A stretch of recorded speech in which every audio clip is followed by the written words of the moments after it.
It's the dawn of a brand new season here with us at the Esports Broadcasting Network. This is brand new to us, and it should be a whole heap of fun. Every single battle over the course of these 12 weeks are going to be fought pretty aggressively. This is a track which, to start off things for a championship, couldn't be more formidable. It's the fastest track, the most dangerous track, the most, I would say, prestige track in Australian sim racing, and it is Mount Panorama Bathurst that we find ourselves today. UK Sim Racing's MX-5 Pro Series starts right now with us. We are currently in the midst of qualifying at this stage with just 12 minutes 50 seconds remaining on clock right now. My name's Jake Sperry, joined alongside by James Whitehouse here for commentary duties here today with you, and it's all going to be about how you manage to get your times on the board and what is going to be a very close and hard-fought series of races here today. 4 of them per night, and each of which lasting 15 minutes, but 15 minutes of qualifying here, James. First times will be just about to be started. Already some dramas early on, as with no escapes in full effect here for the entirety of qualifying. It's Martin Sampson under pressure because he had a wheel disconnect coming up towards the cutting towards turn 3. Yeah, that's right. Good evening, Jake. Thank you for having me. So far, we've got a big group of drivers all starting their flying laps. Let's hope that they don't get in each other's way too badly as they start the session. This is going to be an interesting evening, isn't it? Because typically, in my experience, the best racing happens between slow cars, and I would argue the MX-5 is pretty relatively slow and relatively easy to drive compared to bigger things. So hopefully that means that the racing is very close and very fierce. Just have a look at this train that snakes its way up the mountain straight towards Griffin's Bend at turn number 2. This is where you want to traditionally be in and amongst everybody else. This is a draft-centric track here at Mount Panorama Bathurst, so you are very heavily reliant on carrying speed and relying on the fact that you've got a driver in front of you staying within a range. There is, though, 2 other drivers on the back end of the circuit who are working together, and they're both part of the same team. This is the Pure Sims team, which is run by the 2-time BTCC champion Ash Sutton. So you've got Pete Newman and Anwar Baral Smith who will be trying to work their times in. Pete Newman was the fastest driver over the course of practice, but up at the top of the hill though, Dan Hunt leads the way forward for every driver as they crest down the hill through one of the most flowing sections of road that you could ever find. It's an amazing circuit, this, really, isn't it? We were talking earlier about doing the 12-hour that was hosted by iRacing a few weeks ago. Just what a formidable circuit it is. But when you hook it up over the mountain, it is absolutely breathtaking. Quite literally, when you go through the dipper, it's a very, very tough downhill section, which does on occasion wind if you find yourself there racing I, R and L. But those first times coming in, the long Conrod straight is going to be the key here. If you can get yourself in the draft, you get a lot of top-end speed. Dan Hunt's at 210 kilometers an hour. Steve Hefford right behind him is nearly a full 10 kilometers an hour quicker on the brakes into the chase. Probably the most formidable section of track, and probably the last overtaking place that you'll find, apart from Murray's Corner here, this final left-hander of 90 degrees, which does bring the lap to an end. So we'll see what the first times are going to be on the board then. They've already gone through a quarter of qualifying, and at the moment, Steve Hefford finds 0.6 of a second, being just stuck there behind in the draft. Bristow into second, Ayers in third, and it's Peter Van Gool then, the Dutchman, in 4th position, and everyone's going to be jostling for a little bit of space out there in the train as well. That's going to be something else that they're going to be worth keeping in mind, as they have to drive it manually back into the pits if they want a fresh set of tyres or more fuel to top up with to get themselves out for other laps. Yeah, I must say it's going to be an interesting evening because the lap time is so long. There's not going to be that many laps in each race, and that means less opportunities to make a pass under braking, less opportunities to draft down the straight. So I'm expecting that we'll see quite a lot of opportunism from the drivers out there tonight.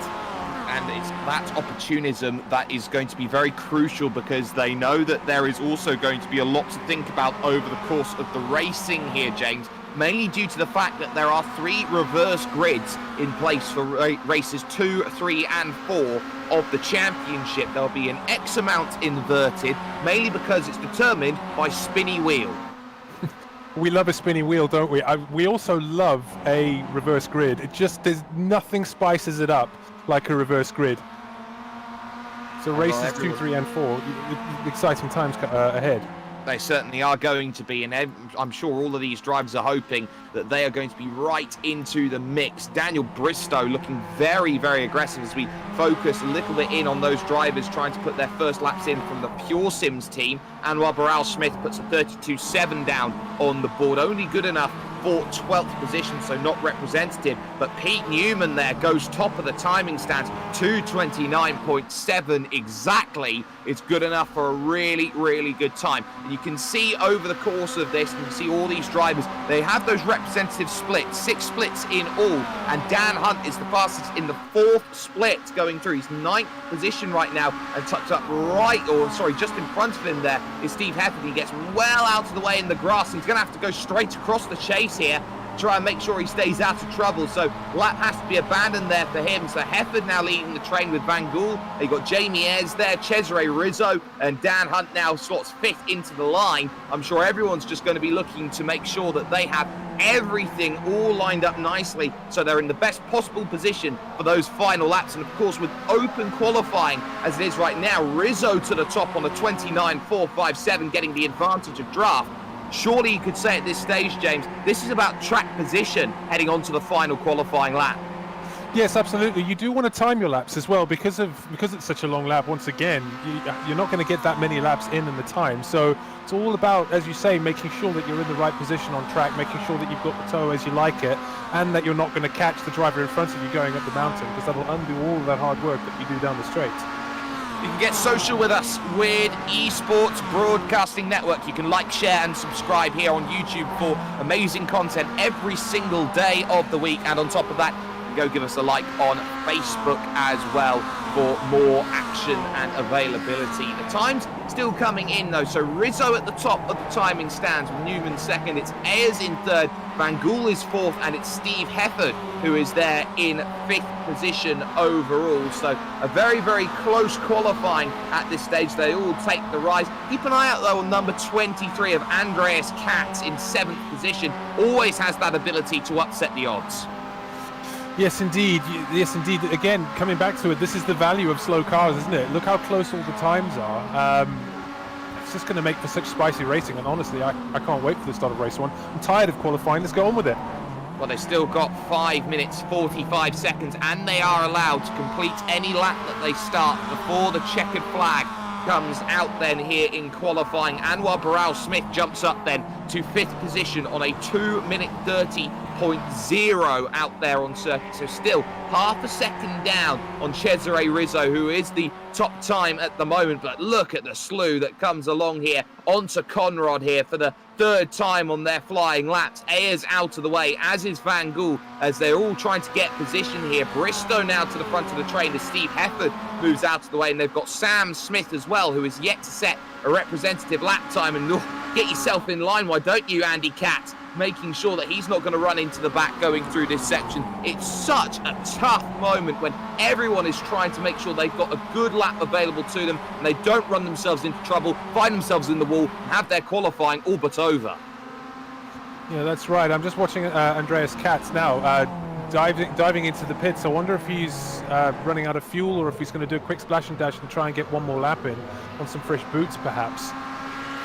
Well, the tyres are probably the last thing of their worries here. Of course, these tyres do have the ability to last an incredibly long time in these Mazda MX-5s, which have been a staple of iRacing for an incredibly long time. If you race up through, you probably want to get your road license through the rookie Mazda series, but these drivers are running the calendar exactly the same to the advanced MX-5 series, and they also have to be very cautious about what temperatures the track's running here today, because in sim time, it's just gone by 9:05 in the morning here at this moment in time, James, which means one thing, that track is getting hotter. That's right. It's currently sitting at 24 degrees centigrade, but as you say, as the time wears on, we are in Australia as well, of course, which means that it's going to get hotter quickly as well. It's November. it's November in Sim right now, isn't it? So that means that it's summer down there. I should tell you, I'm South African actually, so I'm on a similar sort of weather. What's the word? I'm used cycle. to weather cycle. Thank you very much. We have the same season, so yes, in November it's going to be very hot indeed. So we'll keep an eye on the track temperature. We certainly will, and with 3.5 minutes to go, everyone who needs to be out on track should do if they want to put their flying laps down on the board. Rizzo, Newman, Ayers, Vangel, and now Dan Hunt has moved the 07 machine up inside the top 5, running the Doff Reality team along with Cesare Rizzo. So that's going to put both of those drivers right up there as well for team efforts and elements as well, as they try and put those lap times together on the board and improve with those times, which they very much need to around this place. So a few drivers in the pits getting their repairs and trying to get themselves back out and going again. And they all have to be incredibly careful around this track because they are driving a lot on the ragged edge. There's heel toe in these sorts of vehicles, James. And what are the sort of challenges that you find when driving around in an MX-5 quickly? Yeah, it's all about making sure that you don't lock the rears on the downshift. You know, when you're heading back down the mountain and it gets very steep all of a sudden, trying to downshift and not lose the rear is really the challenge here. So mechanical sympathy very high on the driver's list of priorities tonight.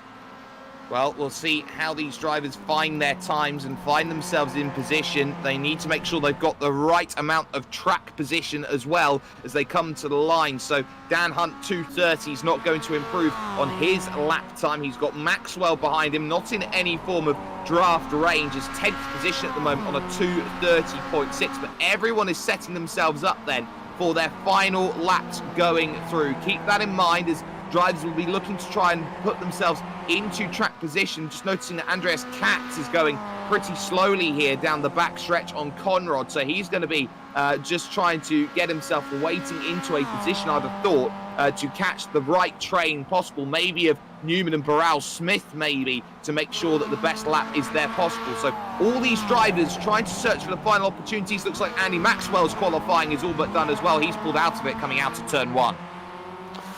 Yeah, it's interesting games being played by people trying to find themselves a toe, etc. Like that can very easily go wrong. Personally, maybe it's because I'm not good enough, but personally I'm of the opinion that just get out there and do your laps rather than trying to find things and play games and all of that kind of thing. But again, perhaps it's just because I'm not a good enough driver to get away with that sort of thing. So in the pits right now, who will not improve on their times, Dan Hunt, Alan Toon, Michael Barry, Martin Sampson, who will not be able to set a time out there on circuit, Craig Jones, and then Daniel Bristow, all in trouble. Mark Lutz coming to the line does not improve on time as Andreas Katz goes for one more flying lap. And we're focusing on Burrell Smith here, and of course Pete Newman, because Newman and also Burrell Smith are going to pull it off to the right-hand side. They're going to try and pop into town going right, so their qualifying's all but done as well, as Roy Vervaker, I believe, is going to be the final driver over the line here, who will be able to set one more lap out there on circuit. Doesn't set a representative this time, so Charles Kellyman here will be the first to the line. Yes, that's right, here he comes. He's heading towards the end of the lap now. See where this puts him. I must say the good gap out front. There's a few tenths in it, but second, third. Where are my times here? Yeah, second, third, fourth, and fifth, all within 2 tenths of each other, and only 2 of them out on track. So I'll be curious to see how they end up. Kellyman has overshot the final corner. That'll be a 1x off-track incident point, which will mean that there will be no validated lap from that effort as the checkered flag does come out. Ayers will be next in the number 1 car. Will be in 3rd position right now, but has opportunities. Really attacks that final corner. Short burst to the start-finish line, and it's a 31-2. Not good enough to improve. Everyone behind has run into troubles, and their laps then will not count. Morris won't get to the line. Simon Robson hoping for improvement. He's the last driver at the moment who has set a representative lap time right now, is all the way down in 22nd position on a 35.9. So we'll be hoping that there's a little bit more in the tank, as Stephen Hansford just behind on a 33.6 in 18th position. So all of those drivers in the big train haven't been able to improve as the track did heat up towards the end of the session. Robson comes to the line. It's a 36.8. It's not good enough to improve. 34.7 for Hansford. Also struggles to improve then on that time. You've got Cockrell out on track. Katz and Lutz are still out there on circuit. And, of course, Roy Vervaeke there as well will be searching for a bit of time. So Cockrell's next charge then to the line under the Armoural Bridge. There's a very nice hotel on the right-hand side. It's going to pull off into pit lane, so there'll be no improvements then in terms of that time. So it'll be up to Lutz, up to Katz, and up to Vervaeke as well to see whether there is going to be enough improvement. Lutz then will go through the final corner. Katz will be shadowing all the way, but Mark Lutz then makes a charge. That's a great time from him. It's a 31.8. It's good enough to jump up then into 12th position, and then effort from Andreas Katz, 0.3 slower than the time that he needed to get over the line. Final driver then will be Roy Vervaeke, who will be looking to try and improve on a 32.1. Needs 0.3 of a second to jump up over Mark Lutz then into that 12th place, and this is going to be where questions are asked. Can Vervaeke put himself up a little bit higher in the order? We'll look for the time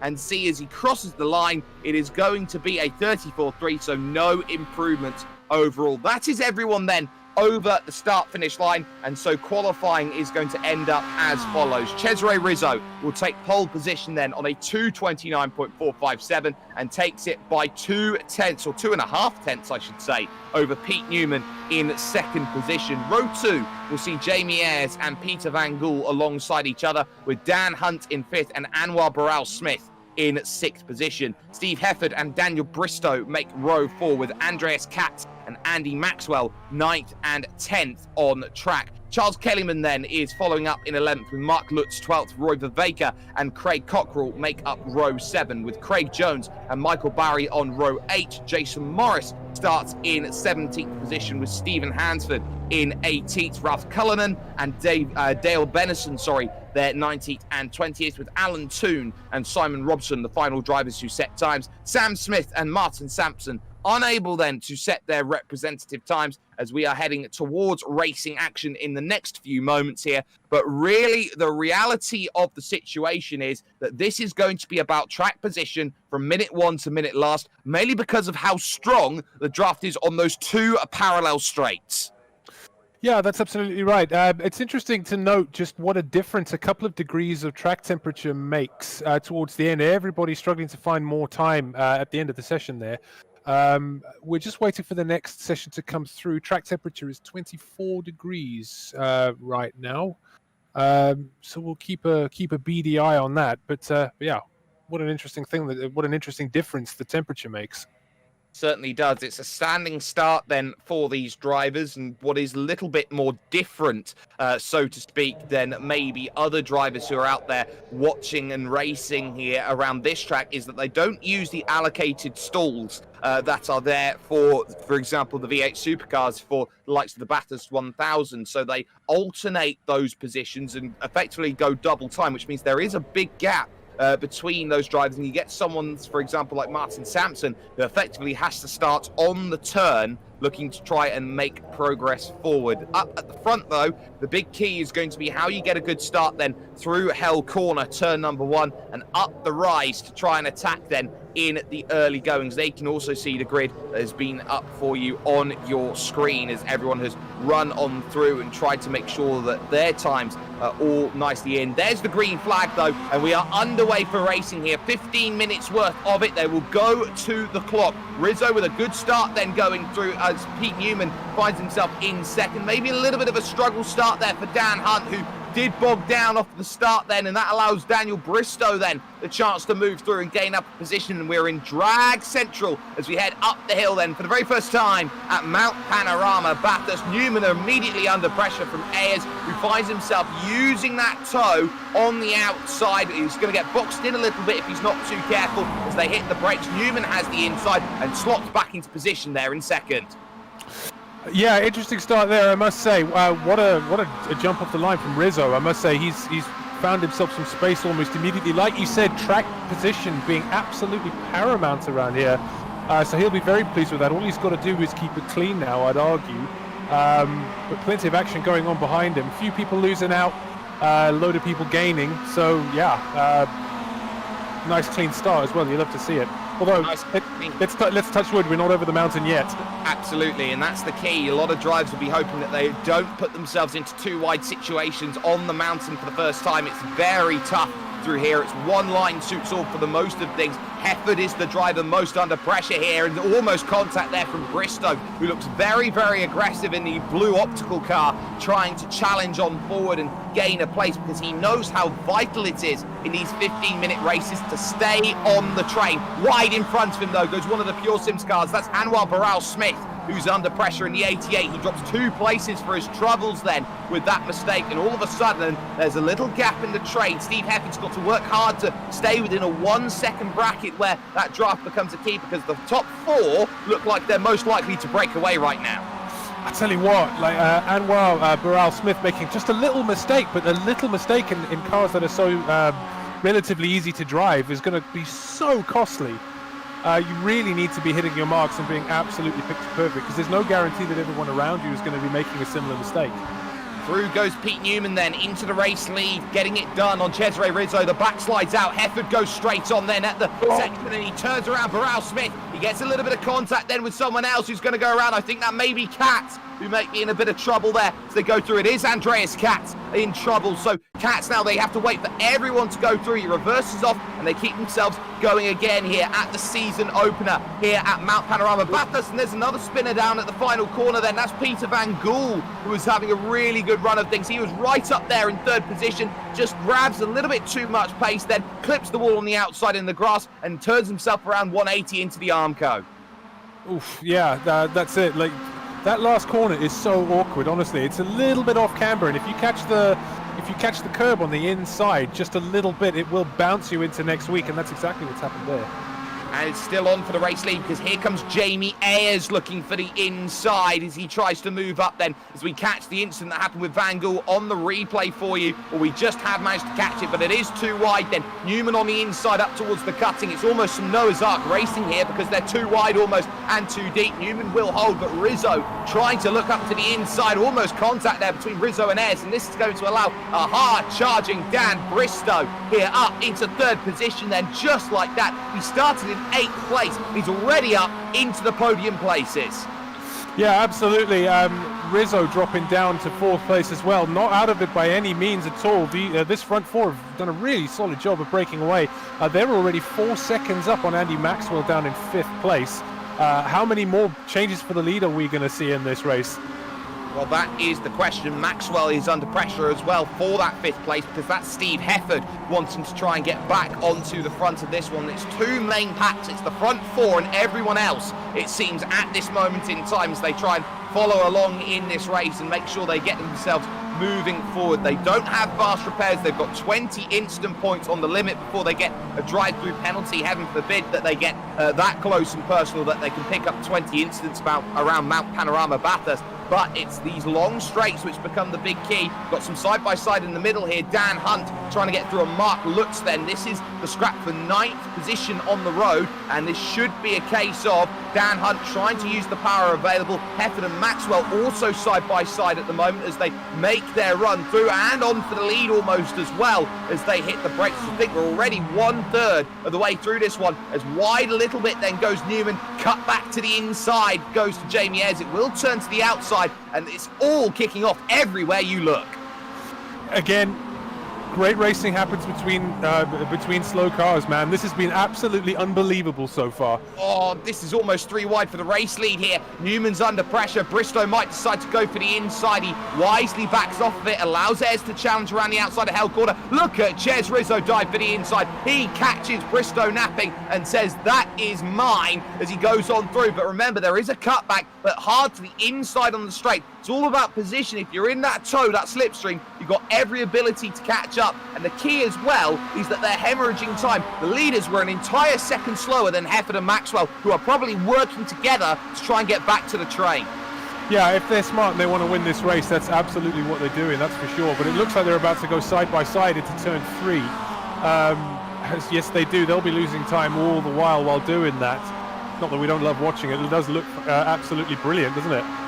Certainly does. Hefford as well behind, still trying to fight up into the cutting, gets the move done on what is going to be Andy Maxwell. So Charles Kellyman, of course, also in optical colours, but running for the green optical team, trying to keep in the mix. Viveka as well is there, up 5 places in 8th place. So they're all working together, but it's Pure Sims at the moment on the front with Jamie Ayres there in control. You've got Rizzo there in third position, at this stage. So, Pete Newman for Pure Sims in the lead. Ayres in second, Rizzo third, Bristow there in 4th position, all working hard together, keep themselves well in the mix, try and attack in what is now going to be a very tough next few laps, which will be coming up, which will make or break in terms of how many people fight for the race win. Well, Jake, I tell you what, I can't believe that we're already halfway through this race. It has gone by in the blink of an eye. I suppose that's the value of good racing, isn't it? And that's also the value of the fact that we are going to be having 3 more races going on after this, each with a reverse grid, which of course promotes that overtaking factor, which becomes a real value point. Look at the swerving on the front straight by Pete Newman. He is trying to break toe from everyone here by making sure he's moving across. There's no one line of movement like the FIA, for example, but that's going to be all for naught here because Ayres trying to go to the outside. Bristow, contact there with Rizzo. He's going to go straight on. He takes Ayres. Rizzo spins in sympathy, and Pete Newman now is all on his own out in front. Second, third, and fourth have all taken each other out. Unbelievable scenes. Unbelievable scenes. Pete Newman, I'm sure he's a real racer and he doesn't want to see that kind of thing, but he is also now sitting there going, well, I've got this, surely. You know, all I've got to do is keep it clean, and that'll be that, because he's 3.5 seconds up in the lead. Yeah, I tell you what, that's just kind of fallen into his lap. Thank you very much, everyone else. It's all just a case of Bristow outworking himself then, and the damage that comes in. This vehicle, of course, is on new damage model as well. Rizzo just gets that tag in the back, which puts him around, and then, of course, Bristow can't slow it down, and Ayres is going to be completely unsighted then at that moment, because he was trying desperately to avoid that situation, and ultimately cannot do enough. So this is completely reshaping this race. Newman leads, Hefford second, Maxwell third, Kellyman in fourth, and it's Dan Hunt who finds himself in 5th position. Some side-by-side as Michael Barry will get the move done then on Craig Jones in the background, and all what's going to be key is that every position matters because of that reverse grid, which will be coming up in race 2, which will just shake up where everyone is. You can't afford to be losing points early in this sort of championship. Yeah, you're absolutely right. Just to ask a question, if you can answer for me. Presumably, if you DNF, that means that you don't get included in the reverse grid reverse grid stakes. Is that right? I do believe that is correct, but we will have to double check with things as the grids do get formed up at the moment. But the race at this stage is being fought for second, third and fourth. And let's not forget Dan Hunt there in 5th position. Remember, he had a really sluggish start to this race and found himself in a bit of trouble, dropped down to 8th, has largely avoided most of the incidents, but now in 5th might have a reason to attack 2 of the optical cars just in front, trying to make sure as well in this situation, James, that he's not running and bringing in the likes of Viveka and Lutz behind. Yeah, you're right. He does want to get on with it. He has done the fastest lap of the race with a 2-minute 30.26, which is substantially faster than anyone else. So if he can keep that kind of pace up, just about getting through the drivers in front of him. And every driver in front will be trying to make sure that these positions... Oh, there's trouble on the back stretch then. It's Cockrell and I believe Sampson who are both in the wall, and Sampson's gone straight back across the circuit here and has taken out the next 2. Andrew's gone, and it's a massive amount of carnage there. Morris is involved as well, so is Ralph Cullen, 5 drivers out to the back, all in the wall. Unbelievable scenes. It just goes to show how easily you can lose it, doesn't it? Wow. Yeah, that turns things right on the head. We've got a bunch of drivers in the pits now. That leaves us with only 13 drivers running still. So if you're... Oh, there's more. I believe there was more as well. So there are dramas up and down the order. Kellyman and Hunt coming together as well. We caught that on camera as we took a look back at the replay. So big damage all across the field. Everyone getting caught out. There is a protest system available, so points and penalties will be applied, but a lot of drivers now out of this race due to the nature of this track and how difficult it is. So Pete Newman then leads this race, Hefford second. It's now Maxwell in third, fighting for third with Dan Hunt at the moment. But I would say at this stage we're probably down to about 10-11 drivers left in this when everyone else is in the pits and out. Yeah, I tell you what, it's I know it's only race 1 of a 12-week championship, but what you really don't want is to start with a DNF because, you know, it is a long season. There are lots of points still to be scored, but championships are won with momentum. And starting out like this is not going to be ideal for so many drivers. No, it's certainly not, but think about the points it's going to give to the likes of Dale Benison and the likes of Sam Smith, for example. Remember, Smith started in 23rd position. He is up 12 places here today, up into 11th right now, and thinking about a top 10, if not for the fact that Peter Van Gool has been given a huge lifeline trying to recover here with what is 3.5 minutes to go, or 2 laps, as here comes the move up on the mountain here from Sam Smith, and Benison lets him have it. Yeah, sometimes it's worth knowing when you're conquered, really. Especially in a piece of track like this, it's all about getting to the end cleanly. Especially when you've got so many drivers out of contention. You know what you really want to do when you're one of those drivers that's running near the back is there's a wonderful opportunity to score big points here. So losing a position here or there isn't going to hurt you that much. Well, got to think the long game. Yeah, the long game is important, but we are soon reaching that end game here in this sort of race. Maxwell under pressure for the podium here, because here comes Dan Hunt. He's already made contact with one optical car. He doesn't want to make it another. He'll move to the inside at the fastest corner in Australian sim racing here, the chase, and he gets the move done then on the inside, turns to the outside, but he's got it all sorted, does run slightly wide. This will allow Maxwell the chance to attack back into Murray's here. They are at risk of losing ground to Steve Hefford in second position, but at this stage I think Maxwell wants to try to attack. Dummies back to the inside, trying to make the move, and Hunt's outdone himself. He breaks on the grass, somehow keeps it in a straight line, but here comes Maxwell back once again with one more lap to go here at Mount Panorama. It's on for third. Yeah, absolutely. I wonder if Dan Hunt saw Andy Maxwell coming a little bit, so left him a little bit more room than he really deserved. But that was well done from both of them. Andy Maxwell managing to outfox him a little bit there and regains third position. And look at how much they've dropped, because this has brought Viveka and Lutz into the battle. You've got that scrap behind as well between Craig Jones and Michael Barry out on circuit. So there will be a lot to try and dissect and work out, and especially for drivers who are trying to desperately get themselves out on circuit, run around, if they can repair their damage and score the points that they definitely need to in this sort of event. Up the hill comes second, third and fourth then towards the cutting. Turns 3 and 4. Double apex left-hander. The first point marks your braking zone, and then the second one at about 93 Ks here in these MX-5s. All about trying to get up there onto the power. Look at how Dan Hunt harasses the back here of Andy Maxwell. He might think of going for that percentage move here on the mountain. Yeah, that's it. Andy Maxwell doing very well to just cover his bases, covering Dan Hunt off. But they have got the long drag down the Cod Rod Straight. There are plenty of opportunities for overtaking. So in a way, it might even be worth Dan Hunt just biding his time, being a little bit patient, getting down the mountain, and then out dragging Andy Maxwell into the cutting.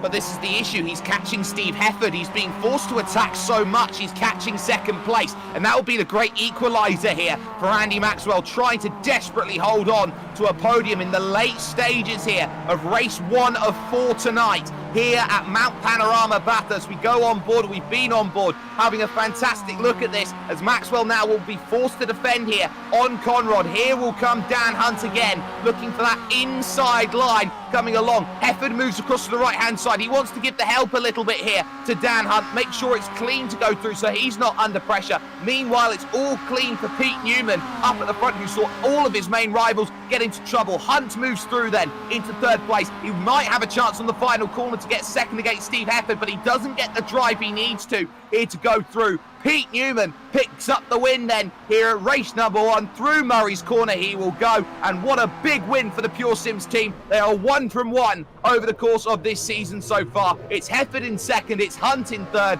and Andy Maxwell will come home to 4th position. Mark Lutz will get a top 5 after starting in 12th position, with some brilliant battling here over the course of a very, very hectic first race.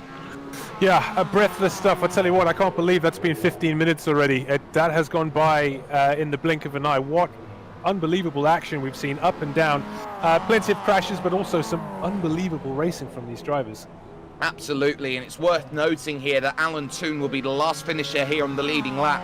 in 13th position here. He'll cross the line, 35 seconds adrift come the end, but there is still one more driver out on circuit racing. He is Andreas Katz in the number 23. Now, you're probably wondering why he's 3 laps down here and still racing, James, but every point matters in a championship like this, and if he can get to the line, he'll jump ahead of the likes of Simon Robson, and that's probably his thought process here at this stage. I can jump so many drivers here if I can make it over to the line.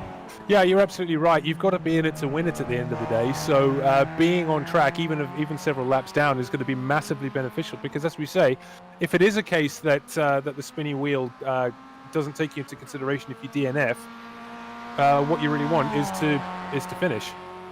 And of course, to finish, you have to make sure that you see the checkered flag, which Andreas Katz, despite spending an age Turnham in this race down on pit lane, will be trying to do. Started in 9th position and tried to work a way forward, but it didn't quite play out the way that he wanted to today after a spin early on in the race, getting involved with contact at the back end then of lap number 1. So how is things going to work out for him? How many positions will he gain? I think he will get Simon Robson as he comes to the line, but the question will be, will he get Bristow, Rizzo and Ayres as well as he makes that progress over towards the start-finish line? Andreas Katz then will finish his race. He will just gain the 1 position then over Simon Robson. So confirmation of result then, we can get that up for you on screen here with the Esports Broadcasting Network. Pete Newman picks up the win in 15 minutes 14 seconds. His margin of victory come the end was 4.3 seconds over Steve Hefford in the number 2 car, gaining 5 places to finish second. Dan Hunt will pick up third, with Andy Maxwell 4th, and Mark Lutz gaining 7 places to jump into the top 5. It's 6th place then for Roy Vervaeke, with Craig Jones there in 7th place overall. Michael Barry gains 8 places to finish in 8th, with Charles Kellyman 9th, and Sam Smith rounding out the top 10, gaining 13 places. Peter Van Gool finishes 11th, with Dale Bennison and Alan Toon, the last finisher, on the leading lap. And retirements and those who couldn't finish on the lead lap include Martin Sampson, the likes of Jason Morris and Stephen Hansford, Cockerell and Cullinan, all of them involved in the same incident, with Ayres, Rizzo and Bristow all taken out in their own accident. Andreas Katz surviving to finish 3 laps down, with Simon Robson and Anwar Barrows-Smith all in a bit of a pickle.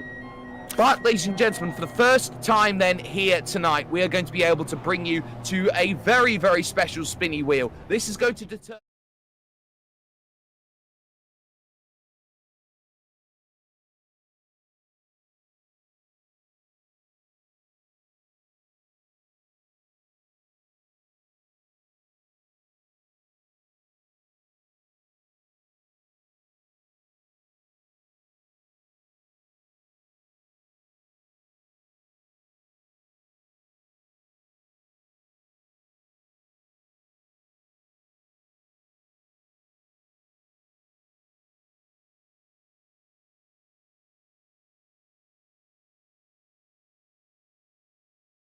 Barry, Craig Jones, Roy Vervaeke, Mark Lutz, Andy Maxwell, Dan Hunt, Steve Hefford, and then Pete Newman, and then followed up by all of the drivers that DNF'd, unfortunately.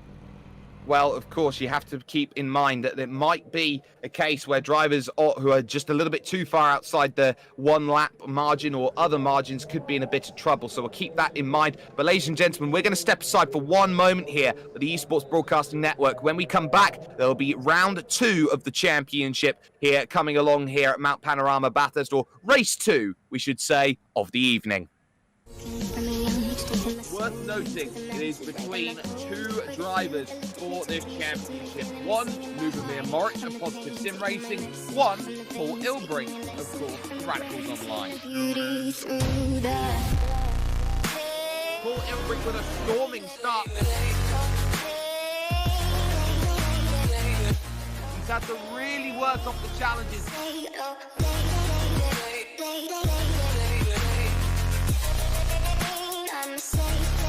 Ilbrink, pardon me. Ilbrink is off. The battle will rage and intensify.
Welcome back, ladies and gentlemen, to Action, brought to you from the UK Sim Racing MX-5 Pro Series, the season opener here at Mount Panorama, Bathurst. We've got ourselves into a little bit of a practice situation right now, and we'll be heading over to racing, hopefully in the not too distant future. My name's Jake Sperry, joined alongside by James Whitehouse here as we get ourselves all nicely prepared for racing action here for what will be a very important battleground that we will be watching. Of course, that first race, James, really came about as one that was incredibly hectic for the reasons of just a couple of incidents here or there that took out 3, 4, 5 drivers, something that happens very, very frequently when it comes to these Mazda MX-5s. You get caught out in a train and the train breaks apart, then everyone else behind pretty much has to scatter and scarper as quickly as possible.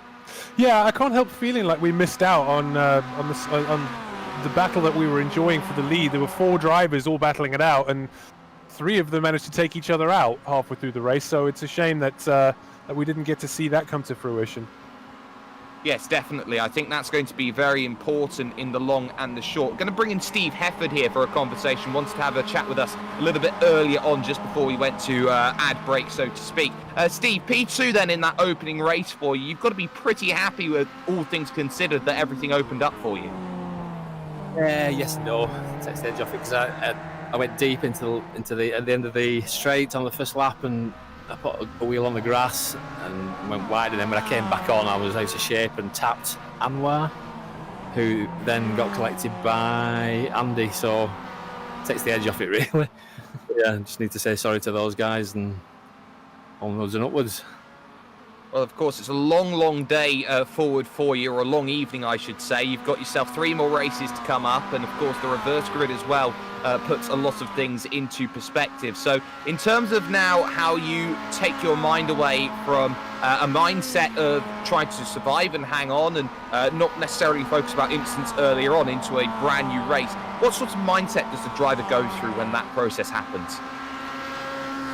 You just got to view each race. I mean, things can change so quickly in these races.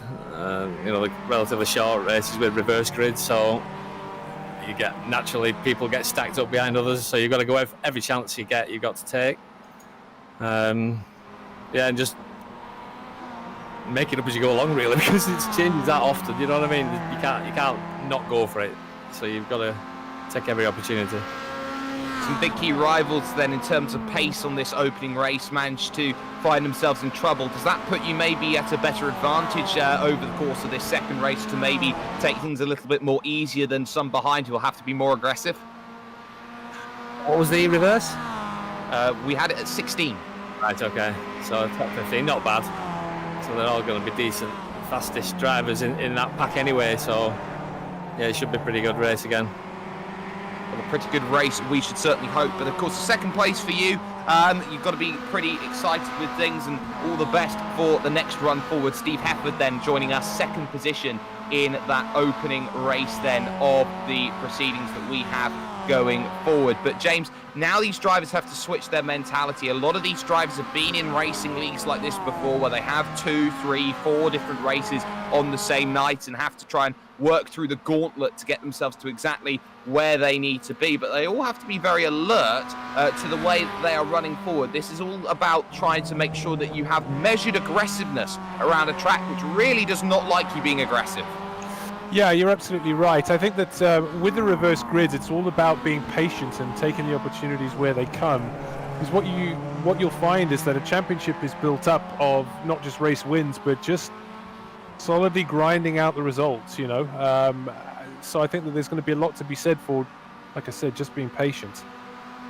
Yes, and it's that patience that's worth keeping in mind as everyone looks to sort themselves out and get themselves ready in for racing action. And of course, over the course of 6 laps, it doesn't sound like very much, and you can also see what's coming up with us here on the Esports Broadcasting Network as we've got the Western States racing that will be coming along from the Milwaukee Mile at Homestead. Will be with Sim Racers Edge Alpha. Of course, the eFormula 3.5 season finale, of course, it's a double header on Saturday. They'll be going from Zandvoort, and then the Bravo series of the Sim Racers Edge Championship will be heading over to Silverstone. So a lot to check out then here on the Esports Broadcasting Network. If you are watching us here from wherever you are around the world, welcome to the party. But now these drivers here have to think about mentality and how they attack. A lot of drivers got caught out in incidents which was just one small moment which completely changed the complexity and outlook of these sorts of races, James. So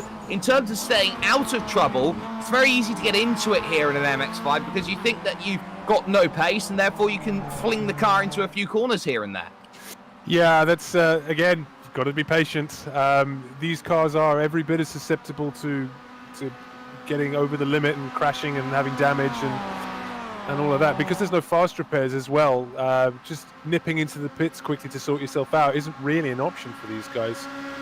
Yeah, it certainly isn't. I'm just getting word that we are in position here to advance the session forward towards the race, and that has happened just now. So we are going to be getting ourselves then ready in for racing action. Round 2 of this championship then comes into view. Of course, this is the overall race week 1, round 1 here at Bathurst, but you've got races 1, 2, 3, and 4. So the grid is going to line up as follows. It'll be Stephen Hansford on the pole position with Jason Morris there in second and Martin Sampson lining up in third. Alan Toon goes from fourth with Dale Benenson in fifth and Peter Van Gool in sixth position. That follows Sam Smith and Charles Kellyman on the fourth row of the grid with Michael Barry and Craig Jones making out the top 10. Then you've got Roy Vervaker and Mark Lutz, Andy Maxwell then and Dan Hunt in 14th position, Steve Hefford and your race 1 winner Pete Newman going from 16th position. Craig Cockrell, Ralph Cullinan, Jamie Ayres, Cesare Rizzo, Dan Bristow, Andreas Katz and Anwar Baral Smith make up 23 drivers then looking to take to race number 2 here in terms of this battle. They've only got a minute to grid themselves up then, and they're all going to be ready. Hansford then for optical on the front, and they've got to get themselves all nicely sorted. Morris second, Sampson third. Watch out for this field to bunch up together up the mountain then for this first of 3 reverse grids. This is the second race then of the night. Let's get ourselves ready as the lights go out and we go racing. Slow getaway then from Hansford. He got caught napping there and it was not the best grab then from Morris then, who completely slows as he goes forward here in towards turn number 1. They all file on behind him. There's contact as they go through then as Van Gool has to skitter across there to the outside as they move forward. It's nicely worked though from Hansford. He's got himself where he needs to be, but I think it's all about staying out of the way in the early goings as drivers just about get themselves into position. Yeah, a little bit of argy-bargy at turn 1 there from a couple of drivers near the front, but it seems like everyone's has got away with it, and yeah, already bunching up as they head down towards turn 3. Very spicy reverse grid racing already.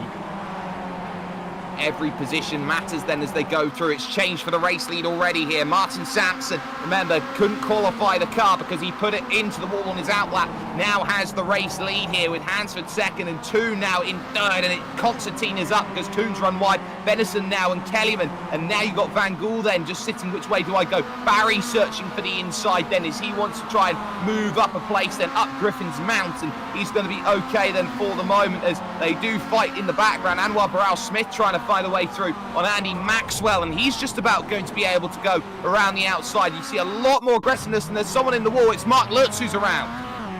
Yes, I happened to catch an incident by Jason Morris who caught out 3 or 4 other drivers heading up the mountain. So they're into the pits now and clearly out of the race. Yeah, we're focusing back on the leaders now. Let's watch good racing instead of bad crashing. Yeah, we just saw the incident then coming up the hill. Sampson, though, has lost the lead again now to Hansford, who's got this one in control. And there's a spin down there at the Forest Elbow, and they're going to have to try and thread a way through. And that is, I believe, Newman who's run into it. Benison in trouble then. Hefford's run into the side of him, and we were talking about him. He needed to get that first race out of his mind. He's run straight into the side of a stranded vehicle. So easy to do as that battling goes on. It was the work guard car that found himself in trouble as racing continues on. Yeah, absolutely heartbreaking stuff coming round unsighted, and sometimes all you've got nowhere to go except the scene of the accident.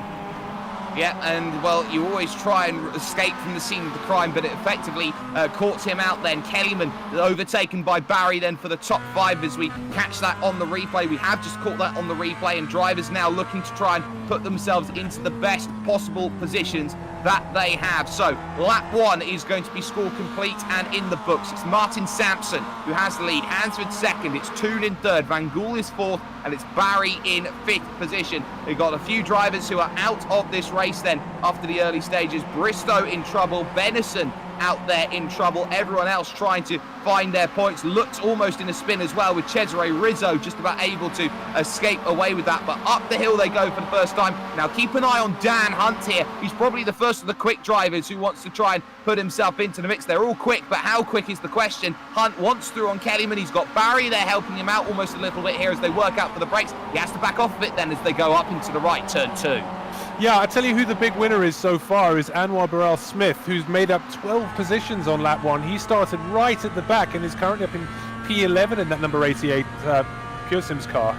Yep, and an overtake for third as Peter Van Gool goes straight around the outside of Alan Toon, and that puts him up into the podium position as now it's going to be Michael Barry who wants to try and go around the outside and take the place. Not happening. Hansford under pressure. Now look at Van Gool attack. He wants to go around the outside here. He's got to be careful up at the metal grate corner here that he doesn't tag the wall. Goes for it around the outside. He's got to be very cautious, and he's got the move done round the outside at the metal grate. Oh, that was absolutely beautiful. Supreme precision going over the top of the mountain, moves himself up into 2nd place. Now the gap to the leader, Martin Sampson, is just over 2 seconds. We'll keep a beady eye on that gap to see if he can close it up. Dan Hunt, of course, coming through. He's looking very racy indeed. He definitely wants to try and score as many points as he can, if not grab himself a race win. So we'll keep an eye on him as well. Now, I guess it's a case of the leaders who didn't finish as high up in race 1, just running for their lives. Dan Hunt's under pressure though. Here comes Pete Newman, the race 1 winner, trying to go through. Toon's going to drop 2 places then behind Kellyman, now behind Michael Barry as they look to fight 1, 2 and 3 pretty much on their own. It's 4th on back where the train starts to get unhitched at the moment. Barry here might lose out to Kellyman, who might get 2 on Conrad here on the 2nd lap of the race as he will go through at the fastest corner of Australian sim racing and gets it done. Newman will search now down to the inside and he will pick one up as well on Alan Toon. Hunt wants through as well, and now the train continues here because you've got Viveka and Jones, and Anwar Burrell Smith now tries to search for a way through. Yeah, Dan Hunt massively compromised there as by Alan Toon. That puts Viveka very interested as well. He seems to... That's Burrell Smith around contact there with Craig Jones into the final corner. They were all bunching up looking for space in that section, and ultimately it was just a case of the door trying to take that nice tight angle there from Anwar Burrell Smith, and he pays the price with a spin. Yeah, sometimes you can't catch a break. So far in this championship, Anwar Burrell Smith is definitely that guy. He's down in 17th place as it stands, but still running. Still points to be scored by not DNFing, so I guess he keeps running. He certainly does, but he's now going to be dropping a lot of time. He's got to work hard to gain any places now with how far back he is. Keep an eye out on the race lead battle because Peter Van Gool is closing hand over fist against Martin Sampson, who's going to be in a battle in the late stages then of this race as they focus on towards halfway. This is lap 3 of 6 that we have going on. That clock there on the timer, it is 15 minutes of races. They've worked out at 6 laps. We're running 6 laps exactly here in this one, but look at the train now. Barry, Newman, Hunt, all wanting to get through, but the top of the mountain, we've seen already, very tough to go and make a move. Yeah, absolutely. It's like I said in race 1, it's all about being patient, making sure that you've got a nice exit coming off the mountain down the Conrad Straits. That's what these drivers are setting themselves up for. You've got to be thinking several corners ahead of yourself at all times, and on this track particularly more so than most. And we see it every single time that it's that run down the hill that catches so many out. You've got to be completely on it who want to attack Samson. Just about gaining a little bit of time there over Peter Van Gool, but that gap is about 5 car lengths at the moment, and it's going to continue to close on this long Conrod straight, where they do gain nearly 10 kilometers an hour of advantage down this section. Van Gool closing the gap down more and more. The pack behind still in their race, and here will come the move straight to the inside here of Martin Sampson for the race lead, and Peter Van Gool will very comfortably take that one overall. Behind, it's too wide, too deep. Kellyman will now drop back into, or now move up, into third position. He gets by his teammate in Hansford. You've got Newman now up into 5th, Barry there in 6th, and Dan Hunt is there in 7th. Yeah, Dan Hunt hoping to make his way through there as well, but couldn't quite get through before the door closed. He doesn't want to let Pete Newman go, because I think that's who his rival is in this race, really. But Pete Newman making his way up into 4th position going through the last corner. He is now 6.5 tenths behind Charles Kellerman. Here comes Hunt. He's got past Barry. He wants to get by Hansford as well. On the brakes he goes, and he picks it up very easily then at Hell's Corner. Turn number 1. Comfortable move. Barry will immediately try and attack Hansford and gain that place back that he lost just a corner ago. He's trying everything he can to keep himself in the mix. You've also got other battlers out there. Katz and Smith will be one. Katz and Smith is going to be another battle to keep an eye out on. But still, they battle side by side. Hansford, tyre to tyre on the brakes, and it is going to be Barry who wins out. Yes, absolutely. So now we're heading back up the mountain again. Everyone's got to be patient. Here comes Newman. Yep, here comes Newman. I was just about to say, that is a bold place to be having a little look. Is he having a look? Does he make it work? Looks like he will, up at the cutting, but it's not guaranteed. It's going to be fought all the way by Charles Kellyman, and all of a sudden now they're going to start holding each other up here through Griffin's Mount here, the left and the right, and surely now this is going to be Pete Newman's. Absolutely it is, and now you start to worry here with a train of 6 because they've got more company on the back now in the form of Roy Viveka. This is going to be a very tough fought battle for the final spot on the podium in race 2. Every point mattering, and it's a very big difference maker because soon they're going to be dragging along Smith and Katz into the party. Yeah, you're absolutely right. So you've got this train now. Pete Newman is through, but behind him is a pack of wild vultures all waiting, all licking their lips. They can all sense the opportunity for a podium here. They certainly can. Benison, Bristow, Hefford, Cullinan and Morris all in the pits, all multiple laps down at the end of this lap and all in trouble. Here comes Dan Hunt on Charles Kellyman. He's desperately trying to use that draft there of the driver in front, Pete Newman, who is trying to make sure that they stay too wide as long as they possibly can here. Katz now getting through and Roy Viveka behind, but here comes the chance then. Hunt's got to be brave on the brakes then, down on the inside. Is he going to be able to pick this one up the way that he wants to? Absolutely, a lot more committed on the brakes. Has he got the cornering speed? He's got even that as well. Yeah, that was a very nice move from Dan, absolutely textbook there. He's now chasing after Pete Newman, who himself is chasing after the leaders. The gap to the lead is about 4.3 seconds. So not out of the question, but they are really going to have to hot-foot it and work together now if they're going to catch Martin Sampson and Peter Van Gool. Well, if they want to try and hot-foot it, they need to be running 2:30s because the leaders are running late 2:31s at this stage. Hansford then under pressure. He's now the next one who is going to be under that threat here. It's going to be Andreas Katz, trying to go to the inside to pick this one up. This is for 8th place. Remember how Andreas Katz started in 22nd position. He's really motoring. Yeah, absolutely. Same with Pete Newman. He's gained 13 positions in this race. Dan Hunt has gained 10. So these two putting their hands up for the championship at an early stage. You love to see it so early on.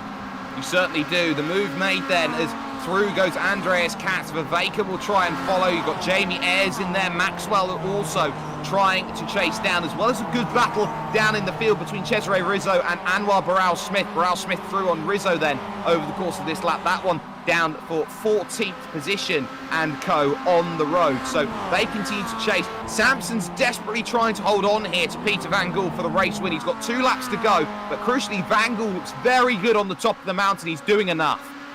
Yes, absolutely. I think that at this stage in the game, Sampson probably got enough in hand. We are on lap 5 at the moment, so the next lap will be the white flag lap. So these two absolutely running for their lives. I wonder if Sampson is sitting there feeling like he can still win this race. I'll tell you what, if he's still within that 1 second, he has a chance around this circuit. You never know. This is a tricky maiden to go and conquer here at Mount Panorama Bathurst, so you can't write off anything with a lap and a little bit to go here at this wonderful Australian circuit. Andreas Katz now has eyes on Sam Smith, trying to pick up another place here, move up into 7th place now to try and get this one done. Has he got enough? You can see so much puffs of smoke when they come down the hill, but he'll go to the outside, it will turn to the inside, but he gets the draft, of course, in front of Michael Barry, so Andreas Katz will look to try and pick up another one. I'll have to try and do it under brakes here, but look at this around the outside, trying to hold the line. Here is Sam Smith, and he's going to give Andreas Katz a fight for the entire last lap. Oh, wow, that was absolutely brilliant. So I would never have tried to go side by side through there, but they've absolutely made it work. They're going to go side by side again, going through the last corner as well. It looks like Andreas Katz catches himself out under braking just a little bit, but he manages to hang on to it. They head down towards Hell Corner, and this battle continues. Certainly does. 9/10 of a second at the front, heading into the final lap. Vangel versus Sampson. Newman's run wide through turn 1. This is allowing Dan Hunt a chance to fight for the podium. It's on as well, 7th and 8th. Smith has still somehow held off Andreas Katz, but there's another straight going on. Maxwell and Hansford are side by side as well on the straight, and they just about rub tyres as they go through. So everyone in a pack of 2 battling at this stage as they crest the rise towards turn 2 and that Griffin's Bend, which becomes so important in the context of this race. Still Katz tries around the outside here at turn 2. It's going to be very difficult. He'll want the inside at the cutting at turns 3 and 4, but again he's got a nose on the inside, so he's got the track position that gives himself the opportunity here. He'll try again under braking to make this one happen, and he looks and he still can't shut the door properly because he'll still look on the inside. Next 2 corners are right-handers. This is fantastic stuff between these 2. This is absolutely unbelievable. They have been side by side for this entire lap. I don't know how to call this, to be honest. Like, which one of them is going to finish ahead? Surely you've got to give it up now here, and someone has to. They're coming through McPhillamy right now onto Brock's Skyline. Peter Brock, the legendary 9-time champion of the 1000, and it is still Sam Smith that holds it on. There's issues though for Pete Newman. There's a shot to the back. His bumper is damaged. He's come together, has he, potentially, as they were side by side for 3rd place, and he now loses out to Dan Hunt. He's got to go out there and attack on the final section. Sampson not quite in range compared to Peter Van Gool. The nerves will be there heading into that final braking zone as they go through, so everything's still on the line. Kellyman still on the background of Pete Newman here for the podium. It's still up in the air as they think about their final braking markers here for the penultimate 3 corners out on this circuit. Van Gool looks like he's just got enough here compared to Sampson. No challenge under brakes into the final run through the chase. Behind that though, it is nose to tail. Newman, I think, gave a little shot then. This is allowing Kellyman the chance to attack. It will be one more corner for Peter Van Gool, while PVG might just put himself up here with a chance. He takes race 2 here at Bathurst. It's Sampson 2nd, Hunt is 3rd. Kellyman tries around the outside for 4th place, and he can't quite get there. Yes, there's a massive shunt there. That is Sam Smith coming around the last corner. Bins it into the wall. Is he going to be able to cross the line and finish the race? I think he's done. No, he hasn't. Has he not? No. He was short by about 2 meters, and of course the transponder on these vehicles on the front of the car, so he'll finish off in 14th place, and that will hurt because he knows he had that one in the bank. If he just reversed it about 50 more meters, he would have been safe home and dry.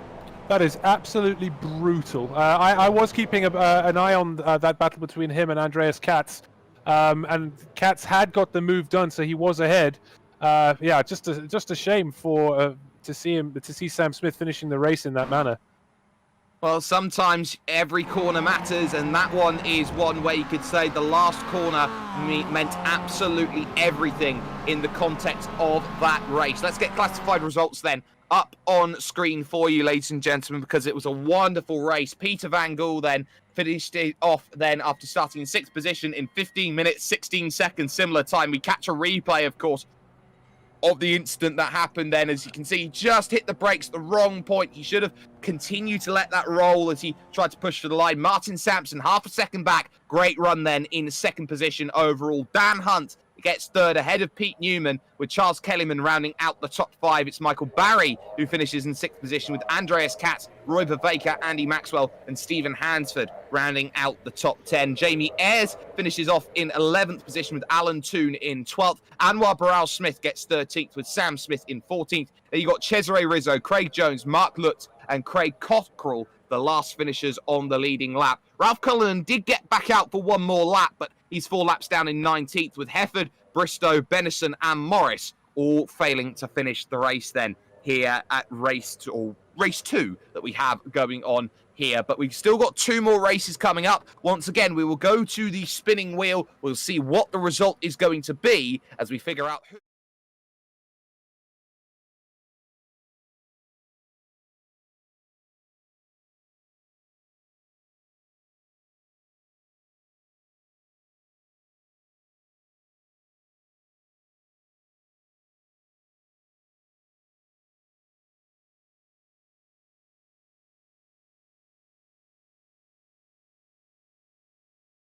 Everybody's going to get themselves a chance to move forward, which means Jason Morris is going to be on pole position for that next race, James.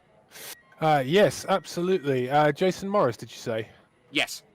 Superb. Okay, well, you know, we've got another 15 minutes of high octane stuff coming at us. Pete Newman made his way very handsomely through the field that time, so we get to see all of that again. Tell you what, if race 3 delivers even half of what race 2 delivered, we're in for another exciting 15 minutes, that's for sure. And the only place you can catch this is with us at the Esports Broadcasting Network. We are going to step aside for one moment here. When we come back, race 3 of 4 will be coming to you after this.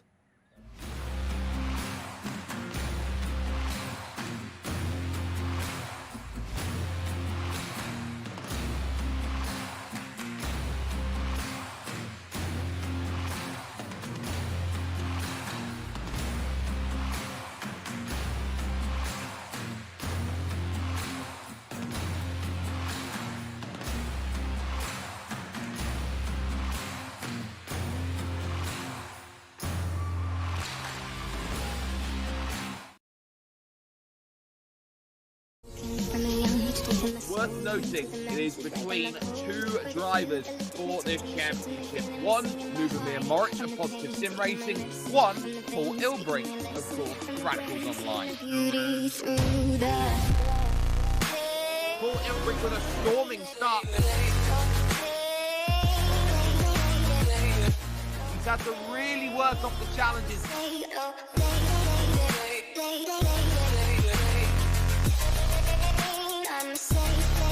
Ilbrink, pardon me. Ilbrink is off. The battle will rage and intensify.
Welcome back, ladies and gentlemen, to your UK Sim Racing MX-5 Pro Series, the opening round of the championship here at Mount Panorama Bathurst. Race 3 coming up then on the books as we get ourselves all set. Jake Sperry, James Whitehouse here, bringing you all of the action on the Esports Broadcasting Network here. And the big key, James, is that we've got a big full grid reverse, so everybody now is given an opportunity to go out there, to attack, to gain places. Yeah, absolutely. There are a few people, like I'm thinking specifically of Vanwar Barral-Smith, who hasn't been able to catch a break all night long. So hopefully starting near the front of the grid for race 3 is gonna benefit him a little bit and enable him to actually just get himself into this championship finally. I definitely think that will be one of the availabilities. We do have the chance, though, to talk with the race winner from race number 2, Peter Van Gool. As Pete, that had to go down as one which you can be very happy with. It seems like you just picked them off one by one, and the main challenges behind just never got to you in time. Yeah, good evening, Jake. Good to have you on board again. It's been a while since we've met last time. Yeah, I had a really good race. I was a bit fortunate with the reverse grid, and yeah, I made my way through the first bit of the grid, and then Martin, he clung on to me on the race, so I couldn't really get rid of him. To be honest, he was really fast. But yeah, it's good to have a first win in the first racing fuse of this. And of course, it sets up momentum, especially after what happened to you in race number 1, where you found yourself spun around. How fortunate were you in that sense that you didn't find yourself in dramas or contacts, and it got you into a position later on that gave you the grid position for that second race? Yeah, well, I messed up the negative camera on that exit there, and I was just lucky no one crashed into me or no one's view was obstructed, so I was a bit lucky there, and then I just collected the freebies afterwards because there was quite some mayhem, and I even saw a bonnet rolling down the straight there. So yeah. Incredible. But of course, speaking of freebies, you now have one of the toughest tasks in the field, if not the toughest task. You'll be starting all the way back P23. So how are you going to find yourself moving forward? Is this going to be a case of just trying to, again, just hope that the freebies come along, or are you going to go out there with a tactic in mind? Well, first lap, cold tires. I'm going to see how this is going to unfold in the first lap. See if I can collect any cars falling off, and then just try to make my way through the field. And if I get near the top 10, I'll be happy. Well, we'll see if that happiness is very much going to be continuing in this next race. Peter Van Gool joining us after a big race victory last time out then here at Mount Panorama Bathurst. But James, now the focus will be about those who maybe haven't scored the points they need. They need to go out there and be aggressive. A couple drivers got caught out in the wrong position. They now have a really good starting position to go out there and attack in the early goings. Yeah, absolutely. Again, this race is going to be all about being patient. If you're coming through from the back, you do need to be aggressive because you haven't got a lot of time to get the moves made, but also to finish first, you first have to finish. You certainly do, and of course now you start thinking about what your championship points are like and where you're going to be heading with those championship points as well, because it's not just the case of this is 4 races and that's the championship. This is 4 races of what is at least 10 weeks worth of racing action that will be coming along, so every single point becomes a point of pride and a mattering point in terms of this championship. And when you consider that it's not an easy challenge where they go to next week at the Circuit de Spa-Francorchamps, this is going to be a really tall order for these drivers. Yeah, you're absolutely right. Fortunately, this is a track that lends itself to some overtaking. There are a few good opportunities to do it. It's an odd combination, this track, really, isn't it? Because you've got the first and third sector, which are nice long straights, big heavy stops, which is really what you need for overtaking. But then it's that mountain section where you really just have to be as patient as you can to set yourself up for those opportunities. Oh, I completely agree, and we'll be seeing how those opportunities do start to manifest themselves over the course of action that they will be having. Of course, we're moved into evening conditions now here at Mount Panorama Bathurst, and they do have the headlights if it does get dark for them to go out there and attack with these sorts of races. So we'll keep that in mind as drivers look to try and just get those final elements of practice in on the books before they go out and attack these sorts of races here. This third race is going to be very key and very crucial to the big context that is going to go through, as the grid will actually be, I'm just getting word in, reversed to 1 lap down maximum. So the reverse grid will actually be to 18 here as they get themselves ready. So a full reverse grid, except for those who are laps down. So to 18 they go to reverse then on this race coming up. So that's going to give those who maybe fell out in favour, especially Steve Hefford's going to be the big one who actually loses out because of this. Yeah, that's quite a big blow for him, I would argue. Still plenty of opportunities. You know, what we've seen so far tonight is that people are going to make mistakes. There are going to be crashes, and if you're starting from the back, it's just all about making sure that you keep your nose clean and wait for those opportunities.